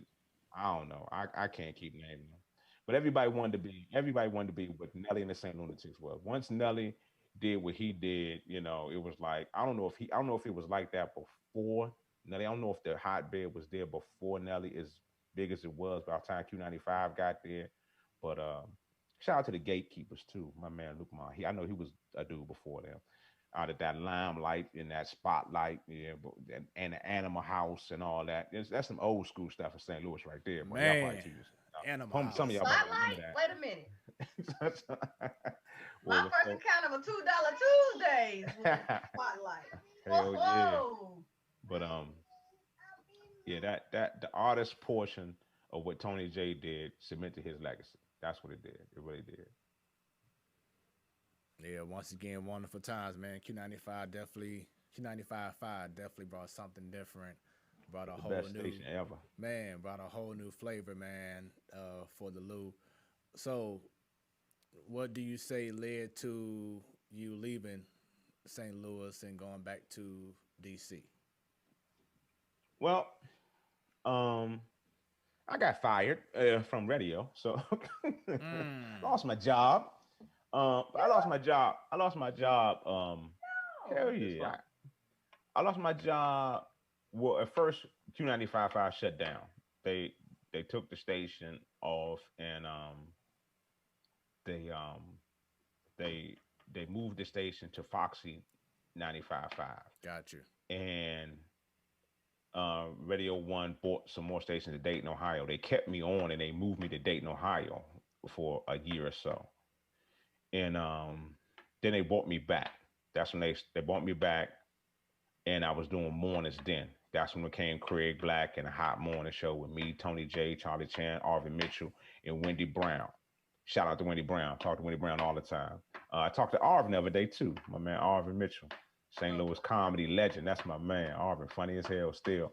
And we did the morning show for a while, and the whole time, I'm program director. I'm running the station, and I'm doing morning show. So, on our conference calls, I'm hearing this Ricky Smiley train coming. I'm feeling it coming because everybody's on Ricky Smiley. I'm like, well, I still got a morning show and I'm doing my thing, but you go in the calls, they Ricky. And I had a feeling it was coming. But then sitting in the chair, you don't want to believe it's going to happen to you, but you should have just read the writing on the wall. Because, I was making some good money, and I had a team of people that were getting paid too. So syndication is the key, you can chop all my salaries off, it's about money. At the end of the day, my ratings weren't terrible. I wasn't the best in the market, but they weren't terrible. But they can bring a national name like a Ricky Smiley in, and so it be. It was what it was. Radio did what radio does. Well, Craig, once I signed off, it was like, put me in the room. Well, you're not signing back on ever again. So that's not getting fired, though. Isn't that considered getting laid off? Huh? That's considered getting laid off. No, that's a fire. They terminate your contract. They pay you off. Because I'm thinking you said they were replacing. They're gonna replace you with they replaced me. Okay, I guess they did lay me off. They replaced me with another show. They didn't say fire, but I took it as them. Well, I come to work one day and next day I ain't got a job. I feel like I got fired. But you can, whatever title you want to put on it, I ain't got a job no more. So, it is what it is, They gave you a nice exit package though. Yeah, You real didn't nice. get fired. That's why, because you got an exit package.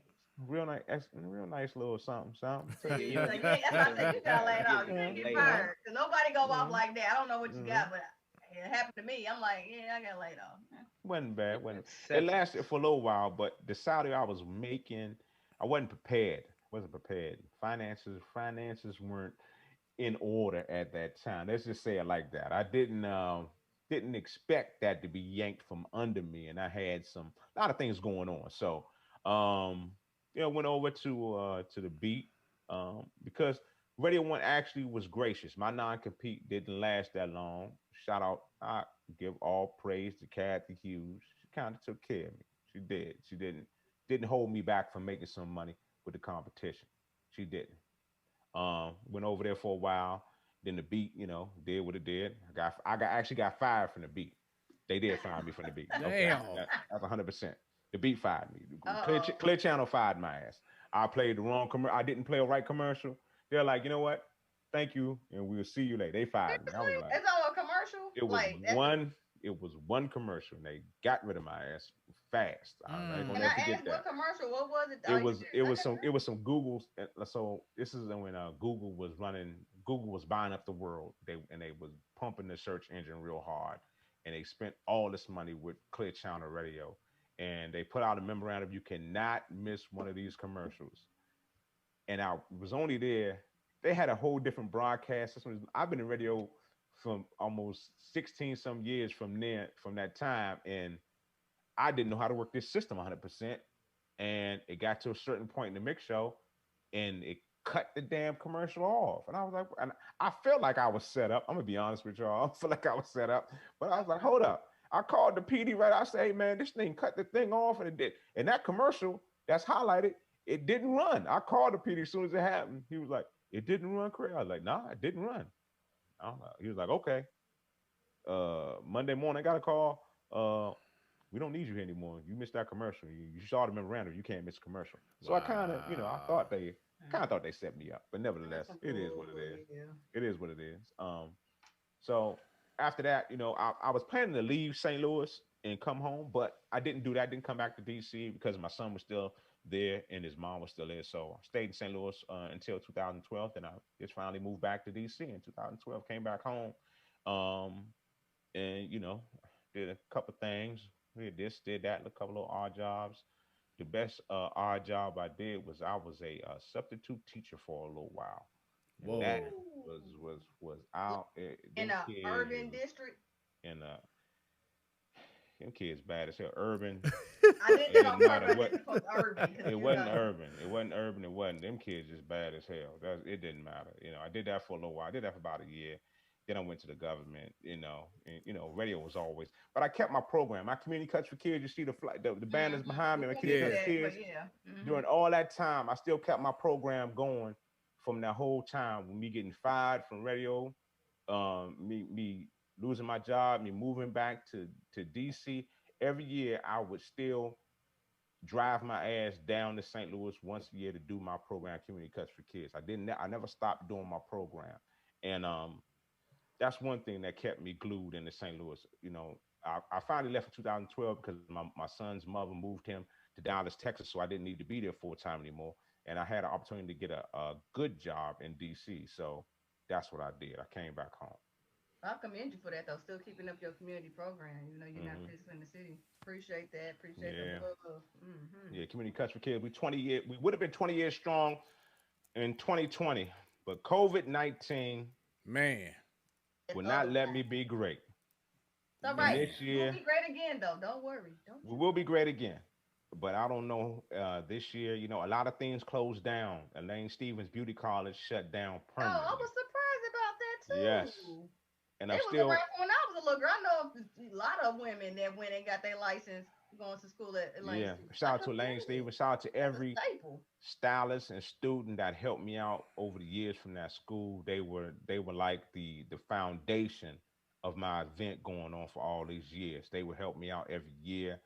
I love those ladies, and it hurt me so bad when I got the news that they closed down because they were the rock. The stylists and the barbers are the rock of they make my program go because we're cutting and styling, and it's hard to get the full-time stylists to come and give their time on a Saturday or a Sunday, because that's what they do. They make their money, so it is what it is right now. Scrambling. Hopefully 2021 we can make it happen. I'm in the works right now to actually do community cuts for kids 2021 and try to make it on a different scale, a smaller scale, so we don't spread, not a super spread or anything like that. But it's we're in some trying times right now. So But speaking of trying mhm, times, now that you're mhm, in the DMV back home and everything, let's talk about mhm, your local mhm, sports teams. Let's mhm. first talk about that NFL team that doesn't have a name. It does have a name with the Washington football team. What you talking about, man? We got a name. Oh, You do. Talking okay. about. Respectful. Come Right. on now, They got a Okay. name and everything. All They ain't got a right. mascot. man, That's what they That don't have. that man. name, yeah, that so-called name. What were your Oh, thoughts? okay. That's Do all I'm you gonna say. do you Man. feel No, I'm gonna do. Smooth, I'm gonna do smooth. you like you We did. ain't we All ain't my, got a Well, wait, stop. I'm gonna do you like you did Metro. Oh, Washington football team. what? All uh my St. Louis Hey, friends and to be peoples honest, always we ain't hate got no on my room to Washington talk. Our football team left team. us. I'm like, St. Louis ain't got a team right now. But I got love for the Lou. You know what I'm Don't saying? do I got that. love for the Don't do Lou. that. But Don't eh, you do but, that, but Craig hold Black. up. I'm gonna get my man Ed Lover, DJ Cito, and Charlie Chan give me the blues about the name of my squad right now. But I'm like, dude, we out there on the field right now. But Don't you do nevertheless, go this. right ahead. Y'all Don't go you right do ahead. it. Look, on top of y'all not having a football team now, y'all organization in so much trouble. Shoot, y'all got lawsuits at the Wazoo, We mistreated got the worst women. owner besides Y'all Jerry Jones in the horrible. NFL. yeah, We got the worst owner and besides I was Jerry gonna Jones. bring that up is that Mhm. I Nah. was gonna We bring got that the up. worst on it. We had, but I was gonna bring that up. And it goes to the whole team name thing. Some was saying that there were a lot of like different team name suggestions. One of them was like the Washington Red Tails, giving honor to the Tuskegee Airmen. Mhm. Mhm. Um, has there been any buzz in regards to? I know they said they're gonna stick with the Washington football team name for a second season, I but has I there been just any saw an push? article. I just saw an article where they're making one of Doug Williams's responsibilities is to find a name for the Washington football team. Nice. I don't, they did a lot of, when that whole time was going on, they had the Warthogs, the Warriors, they had a whole lot of different, like the Red Tails. They had a lot of different names that they wanted to go with. But right now, I kind of like the Washington football team. I'm gonna be honest with you. I kind of like it with the burgundy, the the big W, the burgundy and the gold. I'm like, we've been like this for a year now. Just keep it. Do what you do. Flip the logo around. Do what you do. Make it the burgundy. They're Change the not gonna keep words. it. They're gonna change it, and they're working on the I know. trademark right now. That's I why know. The it's I gonna be know. out there. Washingtoners. The I'm gonna Washington. call it the Washington Red Tails until they officially give me the new name. Shout I don't out like the to red. I like the Warrior. Washington Warriors. The Washington Warriors or the Washington. I don't know. I like the Warriors better than anything. Mm. But Mm. it is Y'all, what it look, is. y'all Warriors hit a little different than the Golden State Warriors. Yeah, as long as we don't make no reference to any Native Americans, we're good. We leave that alone. Leave that alone. So staying with the football team, what were your thoughts on the previous season? I don't think a lot of people saw them going to the playoffs, but they made it in. You Hey, have you have that outstanding rookie Chase Young. He gonna be the next big thing in regards to the defensive side. Alex Smith mm-hmm, came back, won comeback player of the year. Then you had mm-hmm, what Taylor Heineke playing mm-hmm, the XFL, mm-hmm. doing his thing. So what were your thoughts on the season overall? Well, I don't know. Let's be honest, it was a trash season. Even though we made the playoffs, our division NFC was trash. We were just somebody had to go to playoffs, That was and the we weakest and division, we and right? we were fortunate enough to make it there. So I was impressed the way we played against the Bucks in the playoffs. I was just impressed with what we had on the field and how good we really looked. But it, it, we need a quarterback. We need a quarterback. I call him Heineken. I don't call him Heineke. I call him Heineken. I think he has potential, but I think in this offseason we need to see if we can grab somebody. I don't know. I was looking at Jameis Winston, but I heard he's staying and they're not gonna let him go from the Saints. I was looking at I think Carson Wentz would be a good fit here. We can't do Deshaun Watson. Deshaun Watson wants the world. We can't, they want the world for him, and I don't think they're gonna trade him anyway. The same thing with Aaron Rodgers. I don't think they're gonna let Aaron Rodgers go, but I just think we do something with Heineken, whatever you want to call him. We let Alex Smith teach him a little something. We put Alex in and out the game. We found another good, I don't know, a Tyrod Taylor, or try to see if we can get who is the other guy that's in the Panthers? What's the quarterback? Teddy Bridgewater. Bridgewater. See if we can snatch somebody. I don't know. But you didn't hear my suggestion? Say it again. I told you Russell Wilson. He don't sound happy right now. Russell Wilson ain't going nowhere. Aaron Rodgers, Russell don't Wilson. Ever say that. People that think Brady wasn't leaving. What happened? Well, but you're right. But those teams with those quarterbacks, they want too much for that quarterback. If you got somebody, I don't know, who's going to give up all that for a Russell Wilson? They're going to want the world for Russell Wilson. They're going to want like 3 first-round picks, 2 second. You know what I'm saying? They're going to want too much. No shade to the organization, but y'all been losing so long. What y'all got to lose it? Oh Lord, no, she didn't. No, she didn't. Hey, it's a building process right now. You know what I'm saying? Oh wait. Now, all them years with y'all. All them years that we were losing. Hold on now. All them years we were losing. We got a defense now. You just said that. You heard the man say Chase Young. All right, we got a defense now. We got some studs on our defensive line now, and that came from first-round picks. So we're gonna still do that. Why should we give up a whole lot of first-round picks again? But y'all had this before. This is nothing new. Y'all almost as bad as the Dallas Cowboys. Seriously. Like y'all have them pieces and don't do with it. And she just said something about my mother, didn't she?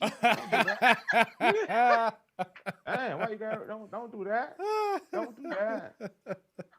Don't do that. Now you know. No, we ain't nowhere near. Your mama.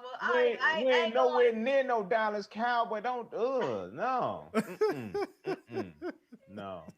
He quit there with talking about his mama. That's deep. That's how bad that is. That's deep. That is. We have a hatred for a cowboy, and I can't stand him either. So hey, trust me, ain't no love. But at the end of the day, I think we got a real bright future, and I don't want to give up. I don't want to give up the world for Deshaun Watson. No, we can't let picks, and they're gonna want to get Deshaun Watson. We're gonna have to give up one of our defensive line. They're gonna want Chase Young. They're gonna want somebody. You know what I'm saying?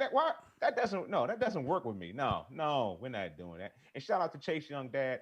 By the way, Chase Young's father went to Northwestern High School. Just wanted to tell you that. Metro, whatever that is. But anyway, wait a minute. So that's below the belt. You know that. It is what it is. Once we find us a good stable quarterback that can manage the game, that if we can find a healthy Alex Smith out there, if we can, I really would take Carson Wentz right now. I would take Carson Wentz. I would take a Mitch Trubisky. I would try. I think in our system, if they can manage the game, if they can get the ball downfield, manage the game, and not turn the ball over, we'll be all right. Our defense can carry us. Who are y'all receivers? Because we talk about managing the game in the offense. You can't just do it with a quarterback. You got to have some receivers. Who are the receivers? What's the young dude name? Running game ain't the same no more. So I'm not we got a number 1. I forgot his name. He's a good number 1 receiver. Now you're gonna make me go Google the Redskins roster. Now we're gonna call him receiver number 1 for the time being. Yeah, he's receiver number 1. That's what he is. He's pretty good. And then you can't forget about receiver number 2. Come on now. And then number 3 and number 4. You got all of them. And then you got number 5 just sitting on the bench waiting on his ball. I'm just saying the quarterback can't be the bomb and his receiving corps is trash. Then you're not gonna get anywhere. You know that unless y'all defense is just phenomenal. But other than that, you're gonna need some decent receivers. And then you have the 2-way running back. Defense Well, wins I Super didn't mention the Bowl. running back because the running game ain't the same. Like you Defense can't put like wins offense to your Super running back. Bowl. Ask y'all favorite guy, Tom Brady. Defense wins Super Bowl. Wait a minute, that ain't my Cheating favorite guy. wins Super Now you Bowls. talking If about we my asking mama. Tom Brady. Hold on, bro. Now you talking about my mama. I said he's good, but he ain't the best. And he ain't my goat. Sorry. No, he's not my goat either because you can't be the goat and have cheating all up and down your resume. I don't know why people forget that because as Rams fans still perturbed. The first ring he got was off the Rams because they cheated, and there's proof behind it. Video gate. Exactly, and you can tell how when they was running the plays, it's like how did they know where to be before we even get to the ball snap, and they already just. I remember that Super Bowl like yesterday. That's crazy. You see, he tried to cheat again when the Chiefs barber got COVID. That's what it was. Real dirty. If you look at the Washington football team, our number one wide receiver is Terry McLaurin, young.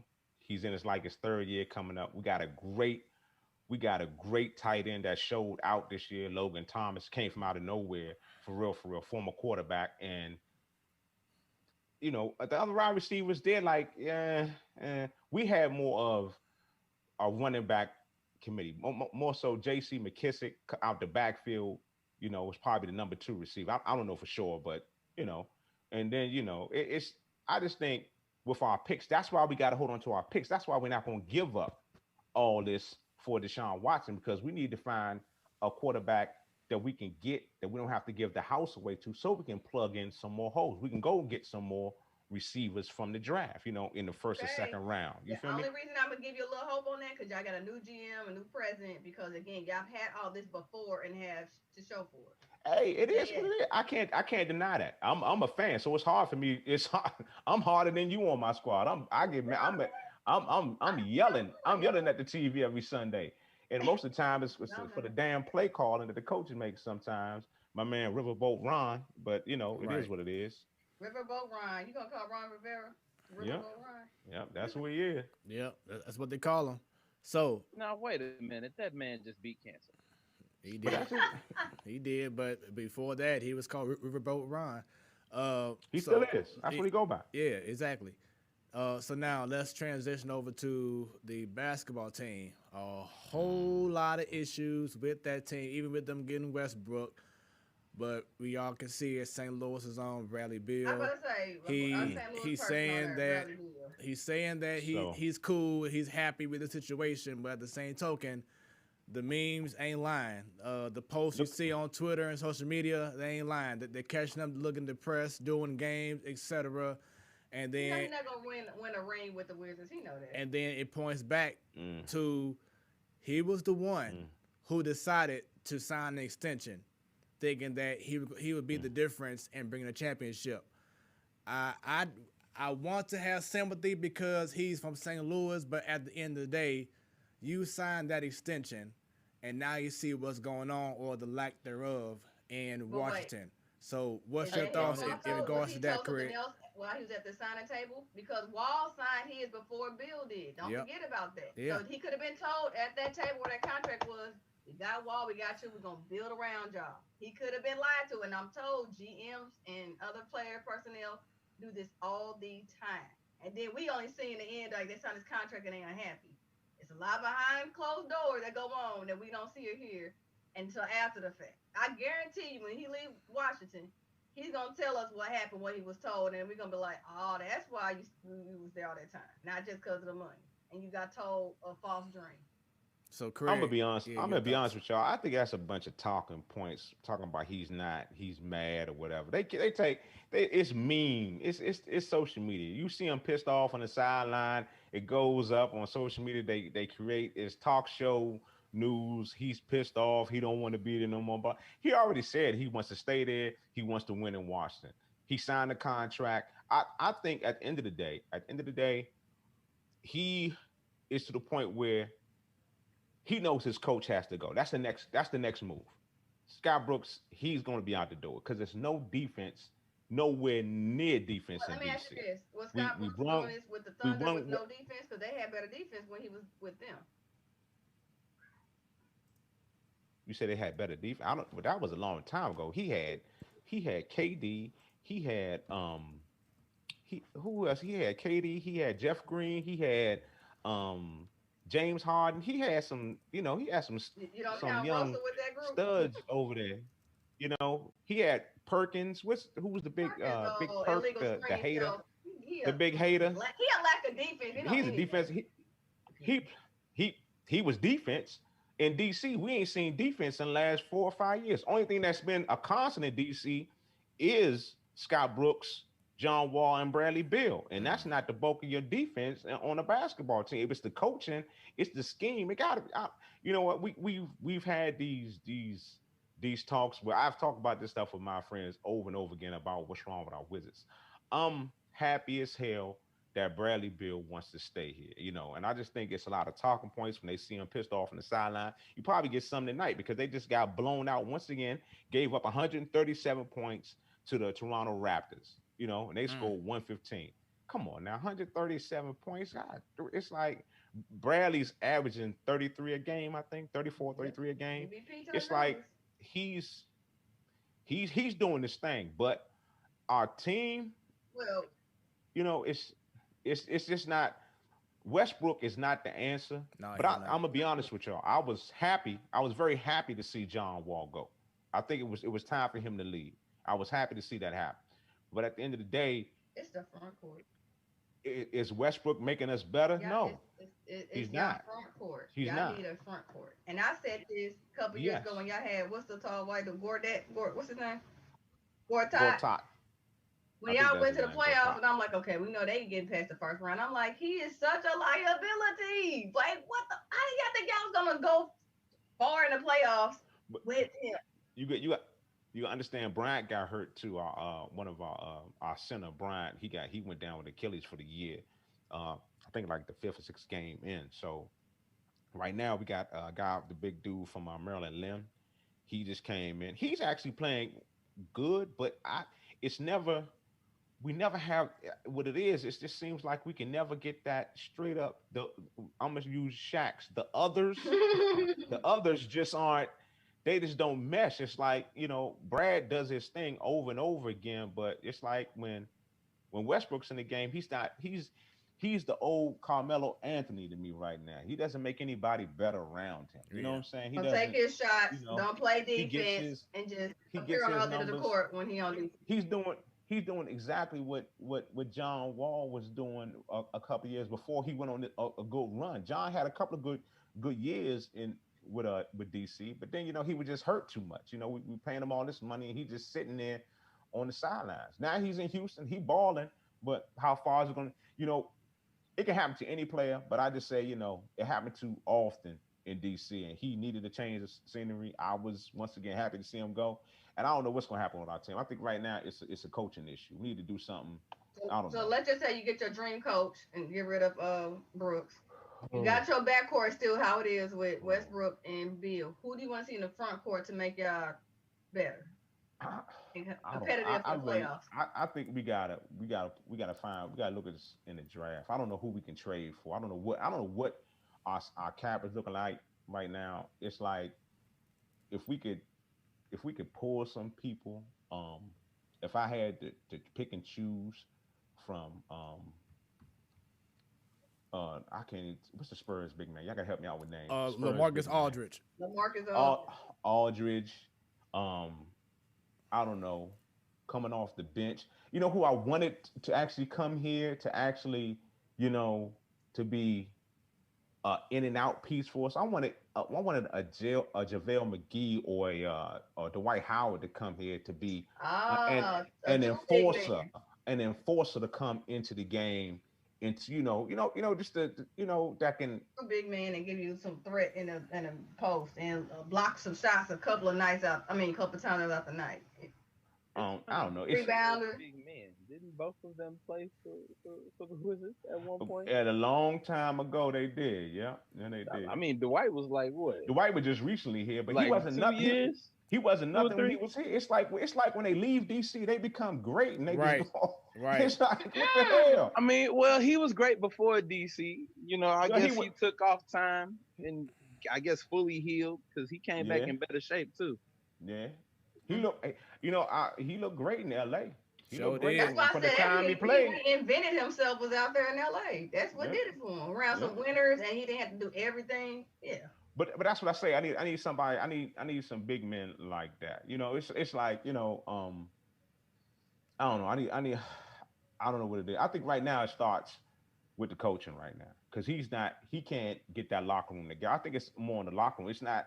It's I don't know what exactly it is. We just night in and night out, we giving up at least 120 some points a game. It's like, you know, it's not. That's the NBA. Understand? No, NBA is a scoring league right now. I fully understand it, but every night we on the opposite end of that. It's not like, you know, we're the ones with the most points. It's like, you know, Bradley can do but so much. He can't get every rebound. He can't block every shot. He can't, you know, he can't do it all. So it's like, you know, I don't know. He can't carry the whole team night after night. That's what he cannot. He needs a cast. And once again, Westbrook does what he does. Westbrook's a dog. Let's be honest. Westbrook's a dude that he goes out there. He gives you 150% every time. But it's not the team. He's not making the team a better team. Right. You know, with all that energy, with all that pressure that he brings, he's not developing the team atmosphere. He's not making these young players, these young backcourt players better. You know what I'm saying? He's not doing like what CP3 does. CP3 makes everybody around him better. Ask the Phoenix Suns how he's been with them. And I don't know.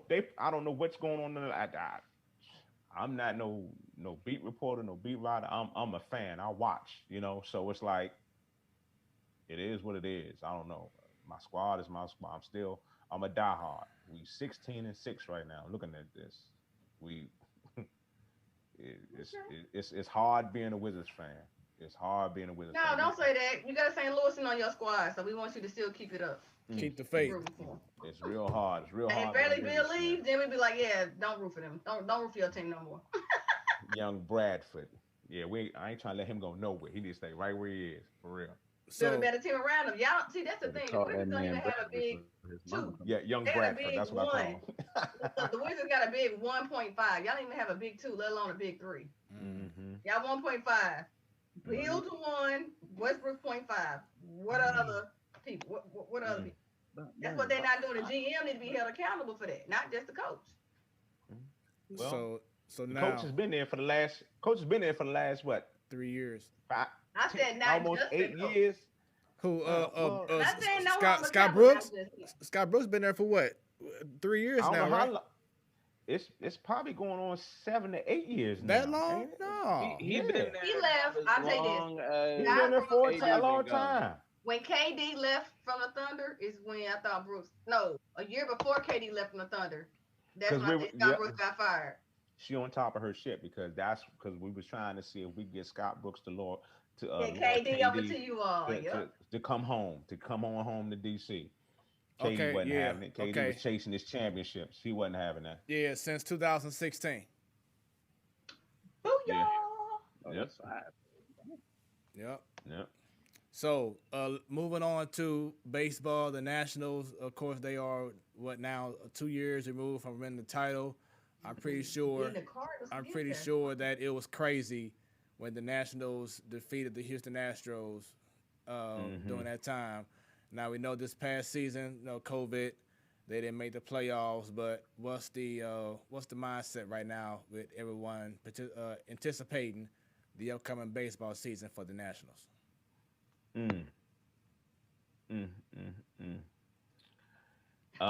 Anything can happen. Hey, he was serious about that too. Right. No confidence in him. Right. Well, I mean, it seems like that. I don't know. It's like we still having a World Series hangover. It seems like 3 years out, we still like we still living off a damn World Series from 2 years ago. It's like Hey man, why he sound like how we thinking about Mosaic Luck up until the trade a couple weeks ago? We was sounding just like that, like right. We was so like what can I say? It's not that excitement that you would think it would be. How about that?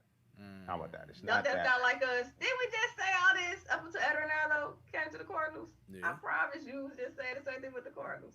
No excited. Like, ain't nothing out there we want to see like that. The Nationals did make some moves though. They got Kyle Schwarber, they got John Lester, so they're adding some winners. You know, some guys who can produce. You know, of course, you still have Max, you still have Steven Strasburg and Patrick Corbin. So I mean, the team is still loaded, and you got one of the best players in the game in Juan Soto. So that team. Oh, even because he's one of the best. Yeah. Oh yeah. He's right up there in regards to the future of baseball, like Manny. Like Tatis. Trout, Harper. Oh, no. I wouldn't say. Well, no. He's getting up there to that Trout and Mookie Betts level, but I'll say he's like right there in that Fernando Tatis level right there. But he's definitely a star. But yeah, he is a star. Yeah, he is a star. Yeah. You can't deny that. He is a star. He's the biggest star we got on our team right now. As far as you saying the hype is not nowhere near what it was 2 years ago when they won a championship. Come on now, let's be honest with you. Coming off of a very disappointing season last year, but you know, I talked about all sports the same way over the last year.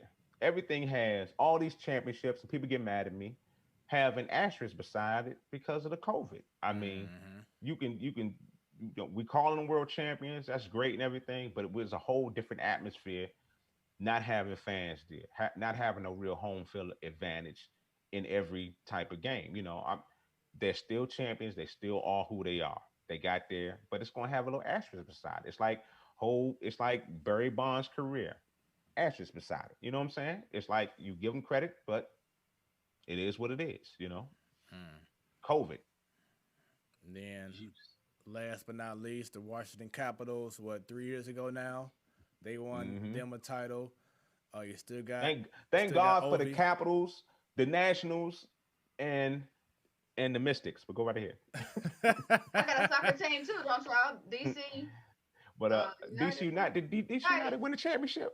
I don't think they won it. Did DC United win the championship? I don't recall. I don't think they won it. I said those three because them three won championships within the last 5 years. But go ahead. There you go. Got you. So, any thoughts in regards to the current season right now? Anybody excited? Any hope that another championship may come y'all way anytime soon? Or do you feel like the Nationals that maybe that championship window may have closed?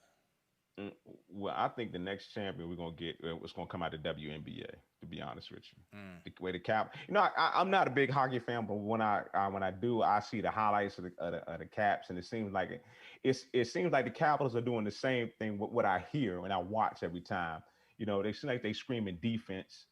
With the Capitals always giving up the goals around the end of the game. It seems like the same thing because I think they owned by the same company. I believe they have the same ownership, the Capitals and the Wizards. So it seems like that we have no defense going across the board in this organization for some reason. But you know, if a championship does come back out the city again, I think it's going to be in the WNBA. I would love for my Washington football team to get a Super Bowl, but that's a dream. That's a dream.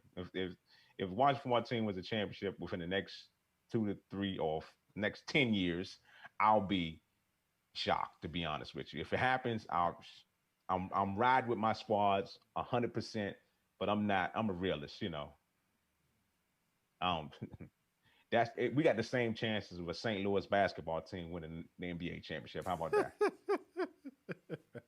Love y'all, St. Louis. Shout out to my St. Louis. Out for you, Charlie Chan. We got a better chance than the damn Wizards. See, I was on your side, but now you want to just like that. There you go, Craig. There you go. Damn, Craig. You can go get the St. Louis Community College team. Oh. For that one. So Brad got to sit that out, though. He didn't deserve that. Yeah, they're going to suit you up, huh? That'll be the day. Hey, Stan, tell them about those Jewish League days. Right. Hey, now. Hey now, don't make me lay some back Live up. those memories real quickly, sir. Please do us. Okay. Man, don't make me grab the trophies now. They right. Don't make me grab the trophies. Don't, don't make me do it. All right. All right, St. Louis. there you go, everybody. Once again, this is the platform. Looking at the basketball trophy right now. This is the platform Sports Talk Show, your Wednesday night sports delight. I am your boy Smooth, along with. Go ahead, Stan. Stanton, baby. And it's Bunny. And special guest Craig Blac. There it is, The Black. Wednesday night delight. I like that. Hey, if you ain't know no better, you was like, "Is this a strip or something?" Coming to the stage. Coming to the stage. Hey, on stage number 2. Slip. Get some bands out, have you some chicken wings while you over there waiting for the entertainment. Yeah, do that. Mm-hmm. At the slip. Man, I wouldn't mind having some wings right about now, but hey, I miss Illusion's wings straight up though. Yeah. I know they still the drive-thru open, but I ain't been over there. Shout out to Bottoms Up. Shout out to Really? Shout out the chicken. Shout out to Onyx. There you go. Call them out. Call them out. Call them out. All right, so real quick. In our hearts, the pink slip. Yes, the slip, baby. Not in y'all heart. Wait a minute. So don't tell me one of those people that lost a whole paycheck over there, Stan. Please don't. No, I was just saying, at this current time, right? Times are hard. Are y'all saying that for y'all entertainment or for the single working moms that aren't able to work there? That part. I mean, well, they found jobs at the other locations. Yeah. I've got it on good authority. See, there's no clauses within contracts or strip clubs. You can work wherever. You can go up the street, around the corner. No non-competes in that game. You can go around. No non-competes. We all family, okay? And now I think about it, shouts out to the ladies who out there in the cold wearing nothing on. Oh, damn. Wow. Shouts out to the ladies. You go being messy. Damn. Leave them alone. Hey, what's the temperature right now? 10 degrees outside. 10 degrees outside wearing their summer dress with some heels. Trying to get in the club. Hey, it feel like 3 degrees outside. And they are... For anybody, since you talking about it, you make sure your friends are still paying them, okay? Please. Them ladies gotta eat. They got people to feed off of. Okay? And somehow they keep it warm. I got it. You didn't have to keep adding on to the shenanigans. You did not have to. Oh man. All right, so now you miss coming to St. Louis for that. That's the only reason you miss St. Louis. You want to come back and see if the venues are still open. My city. Love me some St. Louis. But see the east side. Make sure those small businesses are still functioning, right? I tell you one thing about St. Louis. I actually threw out the first pitch, and I know it's a baseball town because I actually threw that first pitch out, and I skipped that joint across the plate. Man, they booed my ass so bad. Boy, yeah, you gotta, they booed to this day. It's the dude by the name of Brian Kruger. Old dude, he loved it. Every time I come across him, remember you skipped that ball across? Like, God, man, that was almost 15, 20 years. You still talking about it? It's like, man, let it go, huh? Let it go. Let it go, man. Let it go. All right, so I do real have a quick. question. I told you I was gonna get it. He did get it. There it is. He got what that say? What that say? Champions. Don't start me. Participation award. I'm sorry. My bad. From the Jewish League. Okay. Yep, from the JCC. Y'all don't want it. Y'all thought I was capping. No, ain't no capping my rap. We don't want it. You right. Wait, he passed out the water. Done timeouts. That's what y'all saying. Hey, say what you want. All my old teammates got my finances straight. Thank you very much. So, Craig, I need to ask you, man, what's going on with Georgetown basketball team? You know what? All my college teams are terrible right now. My Maryland Terps right now, 10-10. Georgetown 5-10. And I don't even like the Cavaliers, Virginia. I looked that up, but they the best team right now that's in the area. 13-3. But I don't know. I haven't kept. I'm be honest with you. I haven't kept up with the Warriors, man, because it's like I feel it. I don't know. I haven't in the last couple of years when we got. I kept a little bit when Ewing came in, when Patrick took over. It's not the same. It's not the same Georgetown. It hasn't been the same Georgetown in a couple of years, and so I haven't kept up with them. I can't tell you exactly why they that bad or what's going on right now, but I think it has to be a recruiting thing. Mm-hmm. I think we're not getting these players to come to the city anymore. You know, it used to be a hotbed. You know, all the players would come here. It definitely was. And I think recruiting wise, they're not coming here. You know, it's kind of hard. It's kind of hard to get those top recruits to come to Georgetown. And I don't know why that. I don't know why that is though. Well, I'll tell you this, because I said Georgetown's my school. I was mentioned it before. My daddy had me watching Georgetown from when I was in Pampers. Everybody was a Georgetown fan. You couldn't forget everybody. John Thompson, Black Coast got winners. NBA stars from them too. So Georgetown, when JT3 took over, they were going down, and like you said with the recruiting, fired him. They bring Patrick Ewing in. Patrick Ewing inherited, like Kwanzaa, inherited some players he didn't recruit, right? Last year there wasn't a bad squad, but in the middle of the season there was internal issues, and he lost half of the squad. So let's just say 12 players, 6 to 7 of them transferred by mid and end of the season. 3 of them was involved in one quote unquote scandal per se. The other one didn't like how he was his role. So anyway, they lost 67 players. That's off of last year's squad. So this year's squad, whole new bunch of people. Shout out Kobe Clark, St. Louis Parsons on the squad. He's not starting yet, but he had an injury. However, Patrick is recruiting again. He even got one of the top recruits of the country from a smaller school in Missouri to sign on with him as well. He also got another. He's on the team right now. That guy from Missouri, you said top recruit is on the team right now. Is he coming? He's committed. The one from St. Louis is already on the squad, but the top one is coming next season. And then another 4-star recruit is coming as well. Because it made ESPN knew that's how big it was. Okay. So Patrick is turning the ship. Like I said, he started over. Last year's squad, this year's squad is only probably one person that's the same from both. So you doing with a whole bunch of fresh people, new system, all of that. On top of course, we're dealing with COVID because they had a whole 3-4 weeks off because of COVID outbreak. So I know other teams had that too, but the point is, Georgetown isn't where it is now, but they are getting it slowly but sure, like Missouri Tigers. It's turning. Trust the process. Yeah, surprise. He's been there since 2017. So this is year number 4 for him. 4 years. How many years you think they're gonna give him? Well, not too many more for real. No, think about it. JT3 was there. Grant, his dad built Georgetown basketball. He was there longer than he should have been. But if they given Patrick a couple more years, I could see that. His name already is helping. I mean, the kids he recruiting, of course, didn't see him playing in the NBA. They weren't even thought of, or barely. However, they wasn't. The fact that he was good with he was assistant for the NBA for years. The system he's using is good. It works with these younger players. It's just recruiting and having them buy in. So it's that going off of his name.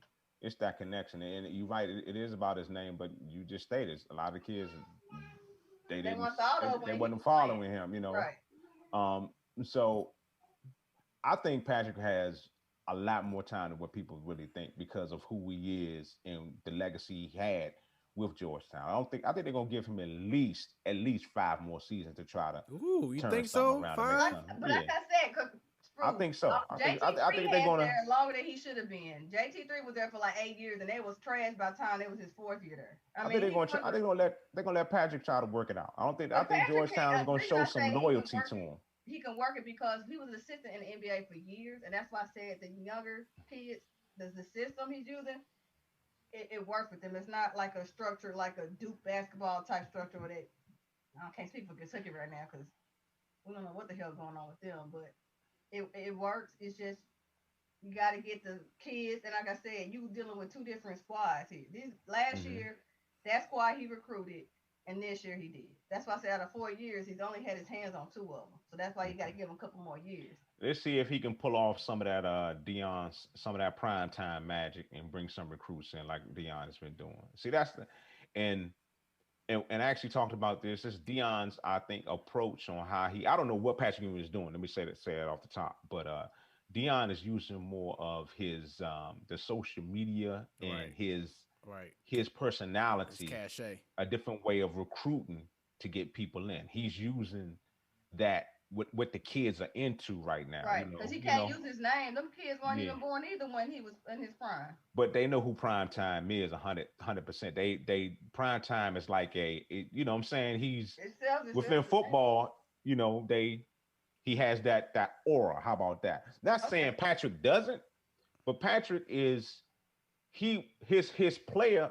the player that he was is old school to the players that are now. Just put it like that. He was the traditional big man, and it's not like that in the NBA right now. You know what I'm saying? So it's like, you know, Prime had that swag, you know, so the young players are attracted to that swag once again and how he's doing it.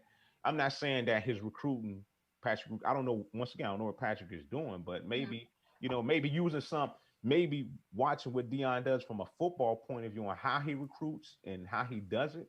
Maybe he switches that to basketball. Maybe he can get more people a little bit faster. I'm not saying, you know, but I just think I think his leash is a lot longer than what people think. I don't think Georgetown is going to yank him. If they do, I'd be surprised. If they gave him like 2 more years and they cut him, I'd be like, wow, that they didn't really give him the just time to really, you know, try to plant seeds to get people to come back to Georgetown. Some top recruits to come back to Georgetown.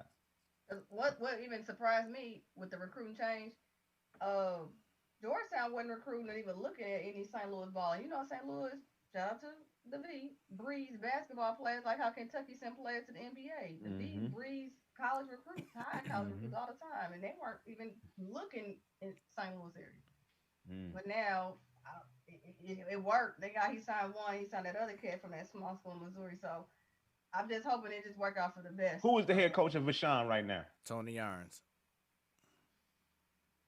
Floyd Irons' son.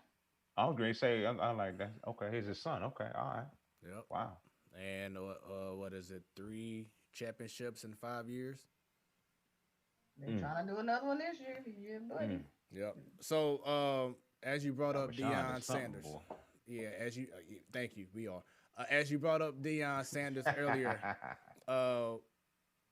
your thought of how much of a game changer he's making for other HBCUs now that he's at Jackson State. He's doing it for HBCUs. That's what he's doing right now. Him and Howard University with their recruiting in basketball. You know, they trying to change. I believe it's a slow change in the game with bringing these top recruits bringing them back to the historically black colleges and universities. But what, you know, I've always been touting and promoting HBCUs, but I just hate the NCAA as a whole because how they use the players as a whole, how they, you know, a player can get $5 to get a damn Big Mac, but the coach can make $7 billion a year as a head coach. It's just the whole system to me is jacked up. But switching it back around to the facility side, you know, when you bring the recruits through, the HBCUs don't look anything like the facilities when you walk on these Division I campuses, you know. So the selling points is kind of hard. So you need these type of coaches that have the names like a Deion Sanders to create that atmosphere, you know, for, you know, to sell the product. That's just called what it is. It's sales pitches. They out there selling. They trying to get that bonus. They trying to get that 5-car bonus. They're trying to sell 5 cars within a month to get that money. You know what I'm saying? So it's like, if you ain't got the showroom to sell your cars, how you really going to, you know, make it happen? So I don't know. It's an uphill battle, but slowly but surely, I think it's going to happen. I think Deion is opening them doors right now, you know, to make it happen. They bring more top recruits back to the HBCUs, and that's what we need. We need to bring bring them on home. They need to want to stay home and do that, play for our schools, So I don't know. It's a long road. It probably won't happen in our lifetime. Probably like another generation, two generations off before we get all these top recruits coming right back to the HBCUs. But it can't happen. It can't happen. Yeah, we got to start somewhere. So earlier you was talking about your podcast that you have. Let everyone know about some Wildcats podcast. That's what we do. Me and my friends. It's about us and our relationship. 35, 40 plus years, just being friends and getting together. Man, we talk off mics, off whatever. We always talking to each other about sports and this and that. So it was just an idea, we had just to put mics in front of you. We just talk, everybody loves sports. So we just, a good sports atmosphere. We record, we do our show every Sunday, 8:00 Eastern Standard Time. It's some Wildcats podcast. We everywhere. We trying to be like the platform Sportstalk show. Trying to be like y'all right now. But we on SoundCloud, we on Spotify, YouTube, Facebook. It's mainly sports, but we tackle entertainment, a lot of politics. And it's just, we try to bring a lot of guests. A lot of my St. Louis family has stepped up and been on the show as well. Shout out to my man Guy Torrey. Shout out to Isis Jones. Shout out to my man Jihadi White came through. It's been a good show. We almost at 100 episodes. We're not as deep as y'all. We almost got 100. We like at 97 right now. So we're gonna try to, keep it going. It's a lot of us too. That's one thing about it. It's 3 of y'all, but it's probably like 6 of us total when everybody shows up. But everybody doesn't make every show. So that's a good thing about it, Yeah. Wait a minute now. If you're gonna put an invite for the platform to join one of these podcast sessions on a Sunday evening, 8 p.m. Eastern time. Say that again. You want join one of us? Like you're gonna have a platform, be a guest. Y'all come through. Yeah. My man. Sunday evening. I'm gonna bring. I think you may be the first I'm gonna bring through, Bunny. No, it's Fred and how long you been doing this, Fred? Right? I've only been on this for what, 6 months. We see so much of dudes on our show, so that's why I was thinking we need a female to come through. Right. Come in, change break the game. The monotony. There we go. Break the monotony. Change the game. Break the monotony. Yes, I support that. I told Bunny, I said I can see the growth in her, how she has changed from 6 months ago to now. She's definitely a beast. She's gonna definitely make a name for herself with what we're doing with this show. So definitely got to get you on the Some Wildcats podcast. Some Wildcats. And then of course, Wildcat. Gotta have like you said, Bunny.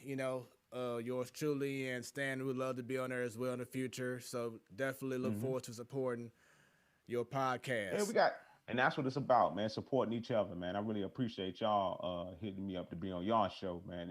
Just spreading the love, especially talking to St. Louis folks, talking to my family, about sports, because y'all St. Louis goes so hard at me. Even when I was living in St. Louis, about all my Washington teams, y'all, so hard. It's like, man, it's treacherous what I went through, especially during the football years. They were just terrible over the years. Y'all was winning, going to Super Bowls, going back to back. The greatest show on turf. The Cardinals winning the damn championship, the World Series every other year. You know what I'm saying? Man, missed them days. Whew. Damn. Right. Good old days, man. Oh, that's funny. Man. Oh. So Pujols hitting 3 home runs in one damn game. I'm like, God damn. Let's go. Come on.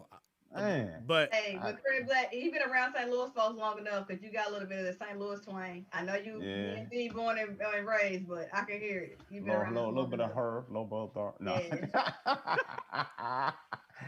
Well, St. Louis is my second home, man. That's it's me. The city is me. I'm St. Louis. That's I I, I I had great times there, and I still got some future beautiful times coming with Community Cuts for Kids, 2021. We're gonna make it happen. We're not done. This COVID just is not trying to allow us to be great for some reason. So at all, man, it ain't. Yep. So, and we once again we definitely appreciate you being on the show, man. It's definitely an honor to have you on. Craig Blac, the philanthropist. How much does that mean to you? I just threw that big word out there. I'm not really a philanthropist. Oh my God, don't do that. You stay acting so St. Louis doing that. Hey, I just threw that. It sounds good when I put it on the paper. I was like, you know what? You acting like your color. You acting like your color. Oh gosh. You know, you got to throw on that last one. Yeah. I like what I put: radio personality, sports addict, and philanthropist. I was like, yeah, that's. Hey, I'm in there. All them multiple syllables. But you know what? It's what I do with my program community, because that's all from the heart, man. I don't look at it as it's nothing but me just wanting to give back, and it's been like that since I started radio, because I was in the street with the people, helping out the people, doing community events, being around people, trying to help out the less fortunate. So when it was presented to me to actually make it happen in St. Louis, I was in 100%, and just the event started real small. I had like 3 or 4 barbers and one location, and gave away probably like 50 book bags, and it went from I was at one time, I was at 3 different locations in St. Louis. And I was at 2 different locations in St. Louis. I was at the Monsanto Y at Herbert Hoover on the St. Louis side, and I would float around the East St. Louis was so tricky every year. I love my East St. Louis family, but I popped around so many different places. I was at JJK one year. One year I was just at my man barbershop one year. Another year, for a while, I was at the Leslie Bates Davis neighborhood house for a long time until things changed with them. And now, for the last couple of years in East St. Louis, I've been with the mayor at the mayor's office. So it's like, it's been moving around so much, doing them 3 locations, being at 3 different spots, and having back in the day, those massive crowds was just, it was incredible. Shout out to Fox 2 News. My man, Timmy Zell used to help me out big time back in the day. I know he's back, but I haven't had a chance to link up with Timmy Zell just yet.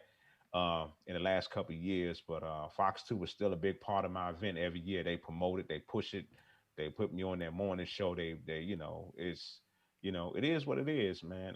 And just the point why I say I'm not a philanthropist, because it comes from the heart. I would, I'll be doing this event no matter what. I don't do this event to actually make any type of money. That's not what it's about for me. It's not, it's about making sure I'm affecting and touching somebody and making their life a little bit better. If I can give a child a haircut or give a young girl a hairstyle, and you see their face light up, it's building up that self-esteem in those kids, making them feel good about themselves in this crazy ass world that we in. It's like, if you're feeling good about yourself, if you believe in yourself, you can do anything. And that's, a lot of people in the inner city of St. Louis, a lot of kids in the inner city of St. Louis, they have a lot of doubt. They don't have that positive reinforcement behind them. So when we cut the hair and we style the hair and they're feeling good, that gives them that edge on the first day of school, and it makes them just feel good, But a lot of other things in the factor. Shout out to all my directors in St. Louis. Monique, what's up, Mo? Shout out to Andrea, Sharonda, and my man Lou, my St. Louis family. They help me out every year. They run through that city and they make it happen for me, because I'm here in DC, but they on the ground there in St. Louis, and it's like they make it happen, So, it is what it is, man. My man Rob West, South to Vera Jones, East St. Louis. East St. Louis family is the best, East St. Louis, we always get tricky with y'all. We always got to dance around. We got to move around and make it happen. But me and Vera Jones, we make it happen all the time in East St. Louis. But it is what it is. And COVID I don't know about this COVID though. It's COVID. It's crazy. Yeah, and we all from the Lou all want to just say thank you for what you have done, what you have brought to the Lou during your time at Q95.5, bringing different energy, bringing different everything, and making not saying it wasn't cool at first, but like you brought up earlier. It wasn't cool till Q95 got there. Tell the truth. It was just something different. It was something special, and we definitely changed the game. Definitely appreciate it, man, and we definitely appreciate you being on the show, Craig Blac, ladies and gentlemen. Hope that y'all have enjoyed the interview with our special guest, Craig Blac. Thank you once again, brother, man, for being on our show. Can I put my website out there? Y'all go to the CraigShieldsFoundation.org, the CraigShieldsFoundation.org. Go there. You can see all the information about my program, Community Cuts for Kids. Go there, CraigShieldsFoundation.org. For my podcast, please go to our YouTube page and subscribe. Some Wildcats, all right? Thank y'all for having me. I appreciate y'all. Platform, Sports Talk Show. Hey, I'm going to have y'all on. Smooth, Stanton, and Miss Bunny. Yep. Hey, shout out. You know what? Shout out to Craig Blac. He the first guest, and I don't blame nobody else, but he got the name right on the first time. Sure I did. called Stan so many times, and I love y'all, but it's 2 syllables, and he got it. I'm like, that's why you're St. Louis legend, man. It's all good. Right. Okay. All right. But I was gonna call you Stan just to make it cool, but you don't go by that. It's Stanton, right? Yeah, it's both of them. Oh, okay, all right. Well, cool. I got you. All right. Hey, but thank y'all for having me, for real. Thank you for being here. We appreciate you. Hey. You had us bugging up so much.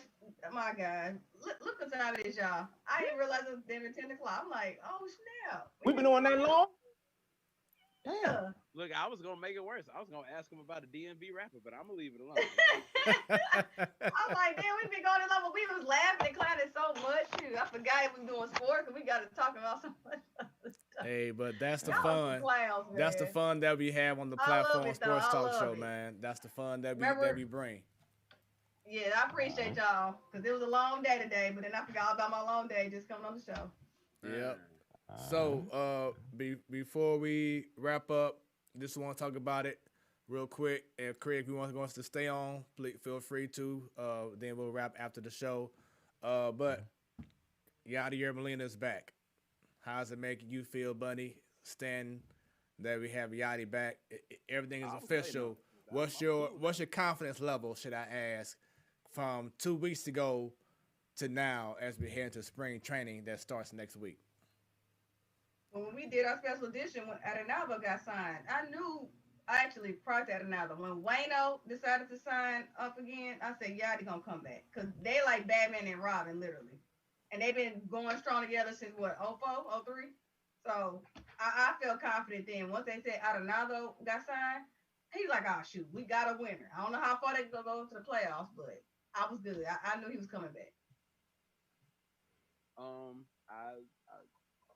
Smooth, I'll talk to you. I was waiting on it. I was just waiting. I was waiting for the notification, and then when I got it, it said it was just for the year, and I was like, all right, so this must be it.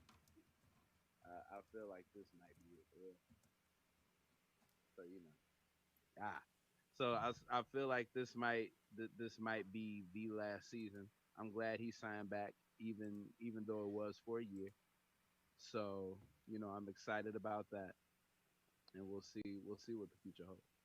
Yeah, I mean, it just made everything complete. It made sense, And I said this before. If y'all recall, I said the only reason why I would bring Yachty back is if we made some huge moves like we just did, and then we bring back Yachty and Wainwright to complete that, and now we can go ahead and go. But if they didn't bring Arenado in, then hey, Yachty, Wainwright, thank you, because we didn't bring nobody in to help bolster the roster, bolster the lineup, but they brought him in. So now I'm definitely confident that we're going to have a successful season.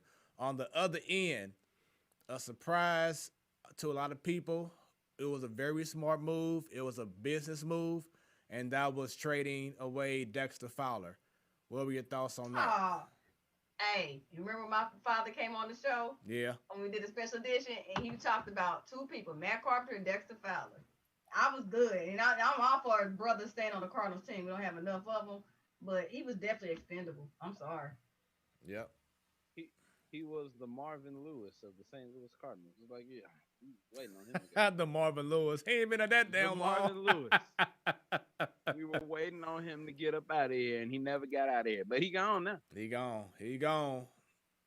That's it. But I mean, thank you for your time, Fowler. I mean, he did enjoy his time and he did so much for the Cardinals, for St. Louis as a whole. He had his own baseball diamond in the city. So he did contribute a lot to St. Louis, but in regards to this on the field, I think a lot of people are going to look at this as not one of the worst signings, but it just was a very incomplete in regards to his time here, because we had a lot of expectations from him when he came from being a world champion with the Cubs, being a leadoff man, being a center fielder, and we hoped that he would have brought that here to St. Louis, but it just wasn't what happened. But he was a good guy. He took a lot of criticism, a lot of personal, racial issues that was going on. But at the end of the day, like I said, performance-wise, it just wasn't what we hoped for. But now he's in a better situation playing with the Los Angeles Angels of Anaheim. And right, exactly, Stan. Last but not least, before we go, yesterday, Mark Cuban from the Dallas Mavericks, or should I say maybe this morning, but he announced that the Mavericks stopped playing the national anthem before games. When y'all heard about that? Yeah, I saw that. They said, yeah, all teams will be playing the national anthem. But before that, look, they shut that down. Right, ain't nothing to talk about no more. They were like, all right, next. Real quick, because I wasn't gonna bring it up after I heard about the NBA's rebuttal, but just off the strength of Mark Cuban's mindset, did y'all have any thoughts on that? And did y'all agree with what he was doing? I like how it happened during Black History Month. No, I'm joking. But I feel like I understand where he's coming from. Like, I look at it like this. That was a part that was done, it wasn't always shown on television. So at that point, it was something done for the fans in attendance. And I don't even know if I don't even think it's a law required to do that. But if it is, and it was done by law. If not, then I don't see anything wrong with doing that. There's nobody there. It's not really a gentle thing right now, so I don't see any problem with it. The NBA did, and look, they're usually all for disrupting peace. So I guess this is where they draw the line. Bunny, any thoughts? Yes. Stan, just let you know, it's not a law to do the national anthem before any sporting event or any event gathering of people. I don't know where the tradition came from, whatever. However, Mark Cuban decided not to do it. It wasn't even big. It was a beat writer that publicizes, and that's how all this talk was going on. Today or yesterday was not the first time he didn't do it. He's been doing it all season. That's why it's almost like the Kaepernick thing. Kaepernick was kneeling for a few games before a reporter saw it and talked about it. So if it was a big idea, I don't know. But anyway, I don't see anything wrong with them not playing it. Honestly, the last trip I took in 2020, I was at Dallas Mavericks game. I went to Dallas. And being there as a fan, they did the Negro National Anthem and the National Anthem. And I went there in January. So it wasn't for Black History Month per se. Martin Luther King Day. No, that's it. That was after. Oh no! You know what? It's like it's got to be a reason. And it Texas, was MLK that ain't Day just for fun. weekend. I want to say I went. It maybe was that weekend, but even if it was for that, the point is though, he did that back then when other teams weren't playing the Negro National Anthem per se. Mm-hmm. Maybe it wasn't a regular. I don't know, but the fact that now does he play it in April? That's the question. If you catch it at an April game, then that's something. I'll have to send an inquiry to their public relations firm and ask that. So shout out to her name is Gladys. Though. She's a sweet lady. So if he did play in April, would that make them a fool? All right, well, guys, this has been the Platform Sports Talk Show. My name is Stanton. That's Bunny, the crazy guy with the black background is smooth. He's just saying any old stupid stuff right now. Make sure that if you haven't already, make sure that you go to our YouTube, subscribe, and click on that bunny bell. There you go. So that way, when we go live, we will be notified. Follow us. Well, it's still us. I ain't on there right now. Follow us on Twitter. Now he want to claim he ain't on there. Any parting words? Hey, but now he want to claim. Oh yeah, I ain't on there. Right. Like, I ain't on there right now. But follow him still. No, but great show once again, Craig Blac. Thank you very much. Great conversation. Bundy, Stan, thank you very much for your time. Everyone, yes, Stan already said it. We out of here, y'all. Y'all have a great rest, of your week.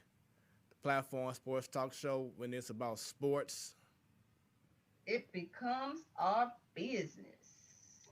And business just picked up. We out, right. We out. Boom.